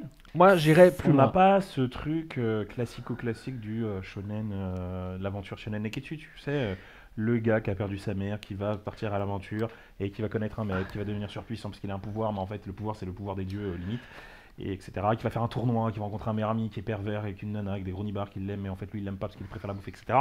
Ça on n'a pas tout ça. On a de l'épicness du début à la fin. Ouais, désolé, mais Ah, si, Non, mais mais c'était c'est pas le mal, truc. c'était pas On mal. l'a, c'est-à-dire que les gros seins, on les a. C'est-à-dire que Saori, tu regarderas au fur et à mesure de l'œuvre, bah, je sais pas si elle est enceinte ou quoi, mais son volume de poitrine il augmente. Donc il y a ça. Il y a les copains débiles, ils y sont, les trucs comme ça. Le Neketsu, on est en plein dedans. Je veux dire, s'il n'y a pas un truc qui est bouillant, c'est bien Saint Seiya, hein, en vrai. moi j'avais Si, pas si, les non. codes quoi. Si, il y a ces codes-là, mais ce qu'il y a, c'est qu'il y a plus. Il y a les codes. Les gens de notre race savent tous que c'est qu'une Athéna exclamation. Tout le Exactement. monde sait, en majuscule, que si Shaka ouvre les yeux, c'est la merde. Ouais, c'est ça. Non, mais voilà. Il y a, je pense que c'est ça. Il y a les codes du shonen et il y a plus. C'est-à-dire qu'effectivement, cette théâtralisation, cet opéra, l'Athéna exclamation dont tu parles, ou le passage où Shaka ouvre les yeux, ce sont des passages hyper importants parce qu'ils ont été théâtralisés dans l'animé, dans les animés, vraiment de manière incroyable que tous les gens qui ont vu ces trucs-là, à ce moment-là, en suivant l'histoire, se sont dit « Waouh, il se passe un truc là !» Et c'est ça qui a fait que quand Seiya, il se fait défoncer, quand un personnage meurt, quand un chevalier meurt, etc. Non, mais c'est surtout. Voilà, ça c'est ça, plus... Quand on parle des. Là, on vous en discutez parce que vous êtes des grands fans, mais imaginons quelqu'un de plus casual qui n'a pratiquement pas vu Senseiya, qu'est-ce qu'il va se souvenir? Il va se souvenir des attaques, des noms d'attaques, des chorégraphies et Ouais. des armures des mecs. Exactement, je suis d'accord. C'est ça en fait qui a marqué. Et en plus de ça, t'as un grand personnage principal, mais t'as aussi beaucoup d'autres personnages autour, et chacun a quand même une personnalité assez forte. Et c'est ça aussi dont tu te souviens. Tu te souviens de celui-là parce qu'il t'a marqué, parce qu'il avait une armure qui était stylée, parce qu'il avait un nom d'attaque qui avait du flow, et en plus, sur l'écran, ça rendait vachement bien, donc forcément, c'est lui que tu kiffes. Et en plus de ça, la plupart du temps, il avait une histoire qui était vachement attachante, vachement sympa. Donc du coup, t'as encore plus envie de suivre le Chevalier du Zodiac. T'as envie de... Tu sais que E.T. c'est le mec qui abandonne jamais, Sirius c'est le mec qui se fait buter tout le temps. Tu sais que... Alors, c'est ça. Non, j'embête. Je te coupe juste pour répondre à la question qui était posée. Alors, change de scène parce que je sais, je suis le Neketsu, c'est une branche, c'est une sous-branche du shonen en fait. Ce Neketsu en japonais, ça veut dire. C'est le côté négatif, excuse-moi Darius, mais Ziex et se souvenir du générique français. Mais ça, on n'est pas obligé de On en parle après. On en parle après du générique français, on en parle après. Juste, je réponds à ta question sur le Neketsu. Sur le Neketsu. Le Neketsu, c'est une sous-branche du shonen en fait, parce que dans le shonen, tu as d'autres branches, tu as le shonen harem, le shonen Neketsu. Neketsu en japonais, ça veut dire sans bouillonnant, sans bouillant. Et en gros, ça recoupe toutes ces histoires où on a effectivement un personnage central, un jeune qui a le sang chaud, quoi, qui réagit. Naruto, voilà. Et voilà, il est confronté à plein d'épreuves, il faut qu'il réagisse, quoi, le mec. Voilà. Donc, c'est une sous-branche du shonen. Il m'a fait bugger, j'ai le générique dans la tête, là. Les chevaliers. Incroyable. Alors, c'est dommage qu'on n'ait pas l'extrait, qu'on puisse pas le passer. Parce que il y a deux génériques qui sont mythiques. Désolé, mais Bernard Minet, c'est les années 90. Ça fait partie, mais ça fait partie de cette légende. C'est-à-dire que je suis d'accord pour dire qu'il a eu le mérite de le faire. Je suis aussi d'accord pour dire que il aurait pas dû nous la faire écouter. Voilà, mais ça fait partie du truc. Mais au final, ça reste. Ça fait partie de l'œuvre. J'ai découvert assez récemment que ce mec-là était quand même invité à certains trucs pour rechanter le générique. Donc il y a des mecs qui le demandent. Voilà, non mais voilà. Pas moi. Moi, si tu peux me mettre... c'est pareil, allez écouter les openings originaux. Saint Seiya Fantasy, l'opening de Hades. C'est dommage qu'on puisse pas le mettre. Hein.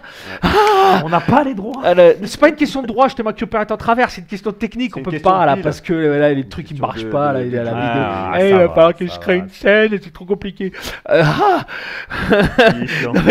Non mais on va essayer de faire un jour ça, mais en vrai, les openings originaux, ils sont ouf. Mais encore une fois, parce que Kurumada a toujours insisté pour que, quand on fasse de l'animé, il y ait un mec qui s'occupe de la composition des musiques, et que ça soit un compositeur, que ça soit pas un mec qui vient de nulle part. Et en plus, en général, il a pris des bons. Et voilà, c'est ça qui fait que Bernard Minet, je l'aime bien, mais là, non. Non, fallait pas. Midnight Number One, surtout qu'il y avait les signes astrologiques, donc tu avais une espèce de liaison avec le personnage, parce qu'à part les chevaliers du taureau et du poisson, dans l'original, ils étaient tous stylés. Moi, je suis non, mais taureau. attends, le taureau, Aldebaran, j'avoue, c'est le même. Alors, mais ils te ressemblent comme deux gouttes d'eau. Alors, le 3 chevalier du taureau il passe Oméga, et tu te dis, c'est ça qui est... c'est son fils le buffle. Non mais c'est ça qui est non mais c'est ça qui était bien foutu. C'est ça qui était bien foutu, c'est que tu peux faire une étude sur les gens qui ont aimé Saint Seiya et tu leur dis c'est quoi ton chevalier d'or préféré. Là, tu fais ça. Attends, mais parce que t'es pas taureau. Mais si, je suis taureau. T'es taureau. Ah ouais. Mais oui, putain, mais toi tu sors 2 fois, ça fait 2 fois faut que tu sortes en vrai. C'est n'importe quoi ça. Moi mon chevalier préféré, il est pourri. Mais c'est parce que c'est mon signe. Même si dans le manga il est pourri, mais c'est mon signe. Voilà. Donc c'est Scorpion. Il est stylé, Scorpion. Ouais, mais il est trop badass. Il est trop méchant. Moi, je suis un gentil. Voilà, mais il est stylé. Mais il y avait cette idée-là, c'était que quand t'étais de tel signe, non mais voilà, l'aiguille rouge dans ta reste. Mais oui. Et ben, tu avais une identification. C'est-à-dire que t'étais, tous les mecs qui ont été du signe du zodiaque de la Vierge avant Saint Seiya, ils se faisaient foutre de leur gueule. T'es quoi comme signe? Je suis de la Vierge. Ouais. Ah, mais t'es de la Vierge. T'es de la Vierge. Le chevalier de la Vierge, on en parle ou pas? Le mec, il ferme les yeux, il défonce tout le monde. Et ben, à partir de là, je suis chevalier de la Vierge. Ah ouais. Le chevalier de la Vierge, c'est un des chevaliers qui rigole le moins bien. Et moi j'ai Provençal le Gaulois, s'il te plaît. Parce qu'il est nul. Il est là, il garde les bras croisés. Super, je t'écrase. Non. Aldébaran, c'est le chevalier que tu peux pas bouger. C'est le mec, il est inamovible. Il a une puissance incroyable. Et en plus, c'est un chevalier, c'est un des rares chevaliers à avoir perçu que la quête des chevaliers de bronze était la bonne et que c'était pas le peuple qui avait raison. Et ça, dans l'œuvre, c'est développé, c'est quelque chose d'intéressant, ça fait de lui un chevalier intelligent, contrairement à d'autres. Ah, des hein. apparences. Voilà, Apparences, on en parle de masque de mort, là, le mec il est chevalier d'or, il a même pas son brevet, ah, waouh, non mais sans déconner. Son armure l'abandonne. Ah, Mais oui, et du coup son armure se barre, en Ah, mode... SSR, il l'a raté. Il a raté la SSR au collège. Il a fait un gigatrou, il a envoyé Shiryu dedans. hein. voilà. laisse tomber. Ouais, Enfin, bah, après il est remonté, il l'a renvoyé le dedans. mec, mais- le mec, il a les clés du royaume des morts et il peut pas t'y envoyer. Excuse-moi. Non, en vrai, voilà, il y a ce truc-là. Moi, je Il y a suis. une rédemption de fou dans Lost Canvas Aldebaran. Oui. Alors, en plus, c'est aussi ça qui est hyper intéressant, c'est que il y a des chevaliers comme ça. L'arc Hadès, pour ça, il est magique. Il y a des chevaliers qui reviennent, qui ont fait un pacte, des anciens chevaliers d'or, qui font un pacte avec Hadès pour pouvoir revoir leurs amis. Mais ils vont les défoncer, mais on va s'apercevoir, alors je ne dis pas tout, mais en gros il va y avoir des revirements de situation, et notamment il y a effectivement en filigrane derrière l'œuvre de Kurumada, la rédemption. Soit dit en passant, pour me regarder pas mal de mangas et lire pas mal de trucs, c'est un truc qui... Les japonais, ça les titille. Hein. La rédemption, je sais pas d'où ça vient, mais c'est un truc, tu retrouves ça dans plein d'œuvres. Non, mais vraiment. Hein. Non, Et- pas de commentaire. Qu'est-ce qu'il dit? Il dit quoi? Je suis Sagittaire, j'ai jamais eu ton problème Oméga. Ah là, Mais ça, et c'est voilà, pareil. et voilà. Ça, c'est pareil. Alors Tous si les t'as... mecs, Ah là, tous voilà. les mecs qui sont sagittaires, mais ils étaient aux anges. Quand Senseiya est arrivé, moi je suis sagittaire, les gars. Ouais, Je suis né sous la bonne étoile, sagittaire, C'est ça. je suis au top, je suis au top. Il y aura pas mieux que moi, clairement. C'est Ah, cette ils ont idée-là, c'est que l'identification a Ouais. marché à donf, Ouais. que ça soit. Et puis si t'étais pas d'accord avec ton armure d'or, bah tu pouvais te rabattre sur un chevalier de bronze. C'est vrai. Et on avait tous celui qu'on préférait. Ah non, moi je prends pas Yoga, il est tout rose. Ah bah, par contre je prends Shiryu parce qu'il a des griffes de dragon sur les épaules, mon gars, mais tu rigoles pas avec ça. Tu sais pourquoi je rigole mais C'est parce c'est qu'on parle toujours des chevaliers d'or et de bronze, mais les chevaliers d'argent, tout le monde s'en bat les couilles. Bah, en même temps, Alors- Tellement ils puent la merde. Non, non, chevaliers pas la merde. c'est un peu des piédestals, tu vois, qui te servent à monter. Il n'y a pas que ça. Il y a le C'est- fait que les chevaliers d'argent, ils n'ont pas eu le temps de développer les personnages. Parce qu'en vrai, des personnages comme Misty, comme Mose, ils sont badass. Leurs designs sont pas Sauf ouf, ça complète. ce Bah, que non, tu mais- clairement. Alors, leurs designs sont pas ouf. En vrai, et si tu regardes les designs des premières armures de bronze, elles sont pas ouf non plus. Elles évoluent avec le temps. Quand tu regardes le manga, attends, ça, je te le montre. Faut voir ça. Regarde le design de la première armure du chevalier Pégase dans le premier tome. Enfin, moi, je suis. Là, je vais Non, la tiens, trouver. toutes les armures de bronze en même temps. Regarde-les bien. C'est Je vais dégueulasse. essayer de vous montrer ça bien, C'est- les gars. J'essaye de te retrouver une illustration un peu mieux là. Bah redresse. Les armures sont pétées. Ah là, non, tiens, viens, regarde-moi ça. Tiens, voilà, tu peux me. C'est vrai que les armures de base Non, sont à regarde, vomir. regarde ça, montre ça. Voilà. Ça, c'est Pégase. Non, mais alors, je suis désolé, mais Première elle a un armure. swag. Elle a quand même un swag, vous pouvez pas nier. Non, non, elle non. a un swag. Ouais, Elle ça est va. dégueulasse. Il a Non, juste mais les pas- genouillères, la ceinture. Elle est. Mais c'est comme rien ça. à le voir premier. avec. Non mais C'est- mais c'est parce comme que c'est le ça. premier. Mais parce que c'est le premier et qu'après ça va évoluer quand ça va devenir les Camus, ça va être stylé Oh, mais et que de ça ouf. va laisser le temps. De Les ouf. armures d'Asgard, elles sont stylées. Les armures des Il a un chevaliers. stuff niveau 5. Comment? Il a un un stuff. équipement niveau 5. Ouais, non mais voilà. Tiens, tout claqué. Donc Ah, là, ils ont c'est eu le clair, temps. là, c'est le normal, hein. Normal rare. Hein. Là, t'es pas épique légendaire. Ah au ouais. niveau de rareté Et de donc, stats, là. et donc Un peu l'idée c'est compliqué. ça, c'est que les chevaliers d'argent, ils ont très peu de temps pour expliquer. Ils ont un background qui est très peu développé. On ne sait pas qui c'est, etc. Et donc on ne s'attache pas à eux. En plus, ils se comportent vraiment comme des connards. C'est les rares chevaliers qui discutent pas en disant mais pourquoi vous faites ça. Non, ils veulent défoncer les chevaliers de bronze pour leur dire vous êtes des merdes et nous on est les plus forts. Ils font que ça. En plus, ils se font plier en deux assez facilement. Voilà. Voilà, Ce non que mais je voilà. te dis, il pue la Oui, merde, du mais coup, si tu vas ton par là, muscle. des chevaliers qui se font plier en deux, regarde les films. Ouais, il y en a un là, il y a dans le. Bah, y a pas un héros qui est comme ça? Alors oui, en plus, ouais, on en parle Ouais. de Seiya. Combien de fois il a perdu? Non mais Combien de fois il fait combien son de fois armure c'est a fini en miettes et il est en déboîté. mode, Et qu'il est encore là parce maman. que ses potes viennent le chercher, parce qu'Athéna elle met un coup de cosmos pour faire fuir tout le monde. Enfin voilà, il y a cette idée-là. Mais Faut encore une fois. s'entraîner aussi dans la vie, hein, accessoirement, pour être bon en bagarre. Ah, lui Sinon, il tu te fais s'entraîne, défoncer. mais il s'entraîne d'une manière un peu particulière. Il casse des briques avec sa tête. Ça sert à rien. donc. Si au bout d'un moment sa tête est mais plutôt que. peut-être le film américain, les armures étaient un hommage aux toutes premières versions. Hé hé. Alors, moi j'ai vu le peut-être, film. mais elles sont quand même en carton. J'ai vu le film récemment. Non, vraiment, elles sont dégueulasses. Je peux pas croire qu'en 2022, tu puisses pas faire un truc pour que les armures elles aient de la gueule. Voilà, peu importe comment tu t'y prends. Je pense notamment à un truc qui m'a choqué, c'est le point des armures. Regardez le film si vous avez le temps. Dans toute l'œuvre de Kurumada, tu peux faire des trucs. Les gantelets des chevaliers sont toujours hyper stylés. Il y a des bagues, il y a un truc sur l'avant-bras, il y a un bracelet à certains endroits, des fois ils ont un bouclier, des fois ils ont une sculpture sur l'avant-bras. Là, les mecs, ils ont un truc, on dirait un bandage en carton. Non, non, non, c'est pas possible. Il y a un moment, un gros plan sur le mec qui utilise son poing là pour frapper je sais plus quoi. Dégueulasse. Ultra dégueulasse. Non, tu fais pas ça. Alors le reste de la mur, les épaules, machin. Voilà. Le masque de marine, dégueulasse. Enfin voilà. Et j'arrive pas à lire. Je sais pas mes lunettes. Il y a des chevaliers de carton maintenant après les chevaliers de fer. Depuis 2023. Ils sont dans le film. Et apparemment, ils sont tous américains. Ils sont dans le film. Alors, ce qui est con, c'est qu'il y a un chevalier de Pégase, il y a le chevalier Phénix aussi. Alors ça, c'est pareil. C'est le chevalier de Pégase et le chevalier de chevalier intéressant à faire, ce serait les chevaliers du Zodiaque en France. C'est-à-dire du coq. Non, c'est pas une constellation. L'armure du rat. Non, il faut des. Non, mais si on avait des constellations françaises, tu vois. Mais pourquoi tu fais ça? J'en sais rien, j'imagine. Mais t'as pas besoin d'imaginer les constellations françaises. Il existe plein de constellations qui n'ont pas été faites. Il y a la constellation du sextant, il n'y a pas de chevalier du sextant. Un sextant, c'est un outil pour la navigation. Il y a une constellation du sextant. Un outil pour la navigation. Non, pas c'est un outil pour la navigation. Non, mais il y a la constellation du marteau et de l'enclume. Il n'y a pas de chevalier du marteau et de l'enclume. Pas encore, en tout cas. On les retrouve dans les fanfictions. Par contre, il y a plein de fanfictions qui reprennent les codes de ces constellations qui n'ont pas été utilisées. Mais il y a plein de constellations qui n'ont pas de chevalier encore. Donc on peut imaginer que ça pourrait être le cas. Mais voilà, il y a mais les chevaliers de bronze, ils sont pas par rapport aux constellations. Le dragon. Ah bon? Le cygne?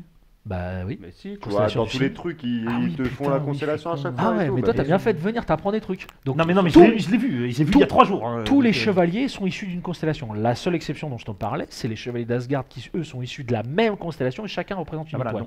Donc, qu'est-ce qui nous empêche nous de faire un dieu autour du folklore de France, genre. Parce que nous on n'a pas de constellation française. Mais oui, c'est ça. Il y a des constellations. Alors, et puis on n'a pas de dieu non plus comme Odin, Thor, etc. Si, on a Neptune, on a. Non mais ça c'est les dieux romains. Mais on est romains. Mais c'est la même chose. C'est les mêmes que les Grecs. En fait, ils ont juste les changé de nom. Bah oui. C'est les mêmes. Non mais si. Astérix, la constellation Astérix. Tu vois, non, alors ça c'est pas un dieu. Oh putain, les mecs mélangent tout. J'espère que vous êtes bien accrochés à votre écran parce qu'il va se passer des dingueries là. On va faire eux. Alors, chevalier de Batman qui va se défoncer contre la constellation de Robin. Ça me fait peu mal à la tête vos histoires là. Non, on parle de constellations qui existent, voilà, qui sont dans le ciel. Ça serait plus des chevaliers mais des vieux druides. Ah ouais, carrément. Non, on n'en parle plus. Et puis il n'y a pas l'armure, voilà. Oméga la nuit, s'il n'y a pas de nuages comme depuis 6 mois, il y a des étoiles, levez les yeux. Voilà. Donc, mais ceci dit, ça veut dire qu'il reste encore de la place. C'est un truc qui est incroyable. Il y a un nombre de constellations qui n'ont pas été utilisées en chevalier, qu'on pourrait imaginer des chevaliers qui ont une constellation qu'on n'a pas encore vue. Alors, il me semble qu'il y a 88 constellations, donc il y a encore la place. En vrai, il y a encore la place.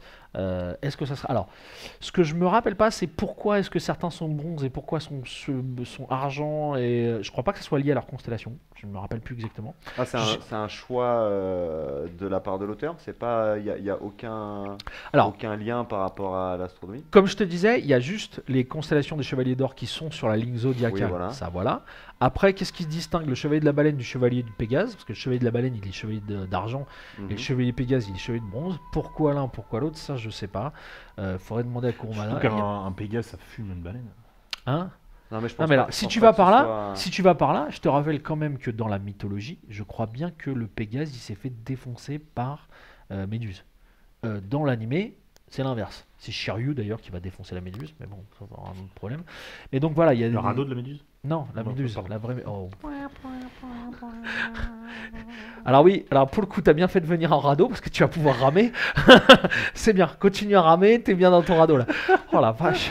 Chevalier du bronze, car ils vont souvent en chier. Ouais, alors ça, ouais. Alors, mais pour le coup, Oui, par rapport au truc. Plus t'en chies, plus t'es. Ah ouais, bah les chevaliers de fer, nos deux. Alors, par contre, si, non, autre exception, tiens, tu vois, on parlait des incohérences, autre exception, nos 3 chevaliers de fer là, le chevalier de la terre, le chevalier de l'air et le chevalier de l'eau là, eux ils sortent de nulle part, ils ont été faits par Mitsumasa Kido, ils ont pas de constellation, bon, ils se font plier en 4, ils sont pas dans le manga. Ils sont uniquement dans l'animé. Encore une fois, je pense qu'on a une histoire de Bandai là qui dit vous voulez pas nous faire 3 armures de plus là qui sont devenus collector, etc. Si tu veux t'acheter les armures version Bandai, là, puis celles-là ils sont collector, donc je peux te dire que voilà. C'est pareil à un moment, dans l'animé, il y a les chevaliers noirs. Et dans le manga aussi, les chevaliers noirs. Donc on pourrait imaginer qu'il existe des chevaliers noirs pour toutes les constellations. Donc le pendant maléfique de chaque... Sauf que ça arrive que pour les chevaliers de bronze. Il y a, dans la saga Hades, il y a les armures, les surplis, donc qui sont les versions d'or, mais pour Hades. Mais on ne peut pas dire que ce sont des chevaliers noirs. Donc il y a aussi ces trucs-là. Il y a quelques incohérences là-dessus. Là, est-ce que, en gros, le chevalier, si tu prends le Jabu de la licorne, il n'a pas de chevalier noir. Pourquoi est-ce que lui, il n'a pas de chevalier noir? Est-ce que la licorne ne peut pas être noire? Je sais pas. C'est un être pur un peu dans les science-fiction, dans les œuvres de science-fiction. Non, mais le dragon aussi. Et pourtant, il y a un dragon noir. Aux yeux rouges? Hein? Ah non. T'auras pas la ref. Si, je sais que c'est Yu-Gi-Oh! Je te remercie. Mais je sors un peu le dimanche. Je vais voir d'autres choses que. Mais en attendant, et puis c'est pas aux yeux bleus? Non, ça c'est le dragon blanc. Ah, c'est dragon blanc, aux yeux bleus. Ah, okay. Et par contre, le noir, il est aux yeux rouges. Ouais, eh ben, il me semble que le chevalier du dragon, il a les yeux rouges. Enfin, son armure a les yeux rouges, il me semble. Hein. Mais je dis peut-être une connerie. Ça sera à checker. Est-ce que je suis loin avec ma blague à la con? Non. Alors, les surplis, les surplis, en fait, ce sont les armures des chevaliers d'Hadès. Voilà, tout simplement. Mais c'est comme ça que les chevaliers d'Hadès, sachant qu'il y a une petite distinction, parce que il y a les surplis des chevaliers d'Hadès, donc Radamantis du Wyvern, il y a Worm, donc le mec, les chevaliers du verre. Voilà, dans genre armure pourrie. Ah, il se fait défoncer par Yola. Hein, par l'armure du chevalier du rouge? Non, c'est nul. Oh, il va falloir qu'on arrête là. Ouais, on va s'arrêter, parce qu'il va nous sortir l'armure du bois, il va... Non, moi je crois qu'il faut que vous arrêtiez d'essayer de dire des trucs. Ça vous fatigue déjà, puis pour les autres, vous vous rendez pas compte de ce que c'est. Il va plus s'arrêter, on l'arrête plus lui, voilà. Et donc les surplis... Ils vont me virer de l'émission. Ouais, de ton émission. Ouais. On va faire ça. On va faire ça, ça va être très bien. Et donc mais ceci dit, il y a aussi la version surplis des armures d'or, puisque il me semble que c'est Shura, Camus et le Gémeaux qui arrivent en armure surplis. Donc c'est comme ça qu'on appelle les versions Hades des armures. Voilà. D'ailleurs, hein, je ne l'ai plus en tête, hein, mais... les versions, les surplis dans le manga, ils sont assez stylés. Alors Radamantis du Wyvern, je t'en parle pas, il déchire sa mère.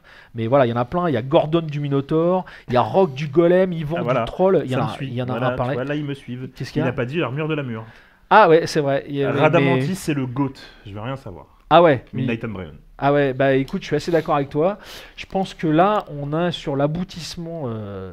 du chevalier. Alors, le seul truc qui me gonfle chez Radamantis du Wyvern, c'est que son background, il est pété. Voilà. C'est un personnage, je sais pas d'où il vient, c'est pas s'il est amoureux de machin truc, si sa sœur elle est morte, son chien il est en prison, c'est pas. Voilà. Et ça c'est dommage, parce que sinon son armure, elle défonce sa mère, son aptitude de combat, elle est monstrueuse, mais on sait pas qui c'est, il est juste, on le soupçonne violemment amoureux de Pandore, vite fait. Mais c'est dommage parce que en plus de ça, ce personnage-là aurait gagné à avoir un background de ouf. Qui est ce personnage? Alors, Radamantis du Wyvern, c'est un chevalier d'Hadès. Wyvern, c'est donc... un dragon. Voilà. Je sais pas si c'est la constellation. C'est une constellation? Ça doit être une constellation. Tu peux nous aider? Toi, tu es un spécialiste de ce genre de créature. Non, Wyvern, ouais, c'est un petit dragon, on va dire. Wyvern. Alors, je crois que... Alors, attends. Je pense qu'il doit y avoir une constellation, mais non, est-ce que c'est une sous-constellation par rapport à la constellation du dragon? Non, je pense que c'est complètement à part. Ils sont je ne sais pas. Je crois qu'ils sont chevaliers. Alors, pour le coup, il faudra voir. En fait, je pense que leurs armures sont d'une étoile. Wyvern, c'est une étoile. Tu vois, voilà. Stand du carabée mortel de l'étoile céleste de la répulsion, Gordon du Minotaure de l'étoile céleste de la prison, Sylphide du basilic de l'étoile céleste de la victoire, le chevet du Lycan de l'étoile céleste de la punition. Donc en fait ils sont sous la bannière d'une étoile. Il y a aussi, alors il faut dans la saga Hades, on retrouve aussi Hypnos et Thanatos, qui sont deux chevaliers, mais en fait qui sont pas des chevaliers, qui sont les dieux de la mort et du sommeil, qui ont des armures, mais laisse tomber. Et puis on a effectivement Radamantis du Wyvern, qui a une armure aussi ultra stylée. Mais je te dis, ce personnage-là, le seul truc qui me chagrine, c'est son background. Parce que ses attaques, la Greatest Caution, elle est juste magique. Voilà. Et Chevalier d'Hadès et Noir, c'est différent, c'est ça? Ah ouais, carrément. Ça, c'est quoi? C'est spécialiste, c'est sur l'œuvre d'Hadès surtout. Hein, Alors, les Chevaliers Noirs, on ne les voit que. De différence. Alors, les Chevaliers Noirs, Il y a Minei qui disait que, par rapport à ce que tu disais au niveau du background, que les backgrounds sont survolés vu qu'on sent que c'est la fin de l'œuvre. Alors je pense pas, je pense que c'est une question de temps. C'est-à-dire que malheureusement la Toei n'a laissé à Kurumada que Hades partie par partie. Non mais c'est-à-dire qu'ils leur ont dit tu fais une première partie, tu as 13 OAV et on verra si on fait la suite. Et donc il a eu que 13 OAV pour faire le truc, il a écrit un script qui était donc réduit à la limite et que voilà. Il lui refait rebelote pour le deuxième épisode et rebelote pour le troisième épisode. Et donc je pense qu'ils l'ont, tu vois, en coupant comme ça les trucs, ils lui ont pas laissé la possibilité de développer ses personnages. Je pense que c'est ça. Je pense pas tant que ça soit la fin. Je pense que c'est l'idée que le format était terminé, qu'on lui a dit c'est 13 épisodes et pas plus, et qu'il voulait absolument arriver à la fin. Je pense que c'est ça parce que sinon, dans tout le reste de toutes les œuvres, c'est un truc qui revient aussi dans les Chevaliers du Zodiac. Le background des personnages est stylé. Alors. Il y en a qui vous diraient en regardant la saga d'Asgard, notamment en animé, que c'est long parce que quand on a tout un flashback sur le Thor de Pegda, qui est un personnage assez intéressant, mais qu'on apprend qu'il a été battu, qu'il a été obligé de voler, qu'il a été sauvé. C'est long, et c'est pendant un combat, hein, donc voilà. Mais c'est ce qui fait la richesse du truc. Je trouve que c'est le seul truc qui manque à Adamantis du Wyvern. Pour revenir à la question, les Chevaliers Noirs, on n'en voit que 5, je crois, puisqu'il y a, alors. Il y a aussi une espèce de truc, c'est qu'il y a un chevalier noir de Pégase, un chevalier noir d'Andromède, un chevalier noir du Cygne et un chevalier noir du Dragon. Par contre, il n'y a pas de chevalier noir du Phénix, c'est juste que c'est ses acolytes à Phoenix, il a plein d'acolytes là, et ils ont tous une armure qui ressemble à une armure noire du Phoenix. Ils arrivent, ouais. Ils tabassent tout le monde, ils sont pleins, on ne comprend pas pourquoi, il n'y a pas d'explication sur ça, on sait pas, voilà. Donc ça pour moi ça fait partie de ces petites incohérences, il fallait qu'il y ait des chevaliers noirs, c'était le début de l'aventure, voilà, c'est tout le début, et on n'entendra plus jamais parler de chevaliers noirs après, c'est-à-dire que personne reprendra l'armure noire du chevalier du dragon, etc. Par contre les chevaliers d'Hadès, oui, alors c'est les chevaliers d'Hadès, et du coup Hadès, comme c'est le dieu des enfers, bah forcément c'est noir. La baleine, le corbeau et le chien, ouais. Alors la baleine, le corbeau, les chiens. Alors baleine, je crois que c'est chevalier de l'argent. Le corbeau, c'est chevalier de l'argent aussi, c'est Jamian. Oui, mais ils sont noirs aussi. Ouais, c'est ce qu'il dit. Alors leur armure, le corbeau, je m'en souviens. Alors c'est pas des chevaliers noirs. Leur armure a peut-être des teintes sombres et noires, mais ce ne sont pas des chevaliers noirs. Ce sont des chevaliers d'argent. Eux, ils ont leur constellation. Oui, mais ils sont quand même. Leur armure est quand même noircie. Il y a alors c'est juste la couleur. C'est juste la couleur. Ouais, mais c'est pas des chevaliers. Qui soient du côté obscur entre guillemets, qui fait que leur armure est plus sombre que de chevaliers argent qui sont encore dans le bon côté entre guillemets, tu vois. Alors non, parce que Misty, tu prends Misty qui est dans le même. Misty, c'est un chevalier d'argent qui est pareil, qui est un bolos comme eux là, il va se faire défoncer et qui est un méchant. Et lui, son armure, elle est étincelante, elle est magique. D'ailleurs, il a jamais été souillé par le sang, etc., etc. Bon, alors il va se battre contre Seiya et la musique elle va changer un peu, mais parce que l'autre va le repeindre avec son propre sang. Mais l'idée c'est ça, c'est que Damian, effectivement, le chevalier du corbeau, il a une armure noire, mais c'est plutôt parce qu'il est chevalier du corbeau. Et qu'un corbeau, c'est noir. Pareil, voilà. Midnight Bear. One. Voilà, donc du coup, le truc c'est que l'idée c'est que les chevaliers noirs, il faut bien distinguer. Les chevaliers noirs, il n'y en a que 4, et c'est les chevaliers noirs qu'on voit dans le premier truc. Après, que des chevaliers qui aient une armure noire, ça arrive. Que les spectres, donc les chevaliers d'Hadès, aient des armures avec des teintes sombres, bah, c'est normal, c'est les chevaliers d'Hadès. Quoique, il y en a un qui a l'armure du papillon, qui a une armure magnifique, avec des teintes orangées, etc. Il y a aussi l'armure, il me semble, de Garuda. Lui, il a rouge vif, elle est stylée avec des cornes et tout. Donc c'est pas une règle en soi. Voilà. Ok. Bon, bah je crois qu'on a fait le tour. On a oublié des trucs. Oui, je pense. On a oublié des trucs. On est à quoi, 2 heures d'émission, non, à peu près? Presque, ouais. Oh là là, c'est beau. On continue. Non, moi je te propose qu'on s'arrête là. Ouais, on les a déjà bien saoulés. Mais après, voilà. Limite, on a eu pas mal de monde, peut-être voir avec vous s'il y a un sujet particulier qui vous intéresse ou pas. On pourra peut-être le développer par la suite. S'il y a un truc vous avez envie qu'on discute entre nous et avec vous. Sinon, bah, on verra de notre côté qu'est-ce qu'on pourra vous proposer la prochaine fois. On a fait pas mal un gros tour, je pense, pour un petit peu découverte de l'univers, un petit peu Saint Seiya, et justement pourquoi ça a eu autant d'impact en Europe, enfin surtout en France. Qu'est-ce qui a fait que ça a super bien marché, etc. Mais ouais, pourquoi pas développer un autre sujet, quoi. Je suis tombé pile sur la spéciale Saint Seiya pendant ma phase où je me retape, c'est assez incroyable. Eh bah, comme quoi. Ah, tu vois. Toi, pour ton premier retour, son premier manga galactique, pas première émission, non, deuxième émission en live avec nous. Parce que t'avais fait Card Game. Depuis, le setup, il a pas mal changé. Ça va?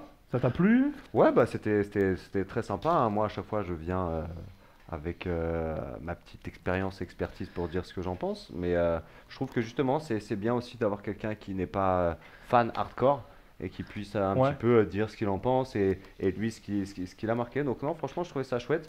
Le format était assez cool. Et puis ouais, à refaire quoi. Une interview de Bernard Minet pour le prochain. Alors, en vrai, j'aime on beaucoup ce pourrait, mec-là, on mais non, non, voilà. Moi, le truc pour finir, j'espère que ça vous a donné envie d'aller en revoir ou d'en découvrir d'autres parmi ceux que vous connaissez pas. Je sais pas, moi, chaque fois que je viens sur cette chaîne, je vous le redis, moi, ce qui m'intéresse, c'est que vous appreniez des trucs, que vous découvriez des trucs que vous ne savez pas. Donc, n'hésitez pas à poser des questions sur Saint Seiya. Moi, je pense qu'on n'a pas fait tout le tour. Il y a des trucs qu'on pourrait encore dire, mais voilà, il y a des choses, par contre, dont on pourrait parler.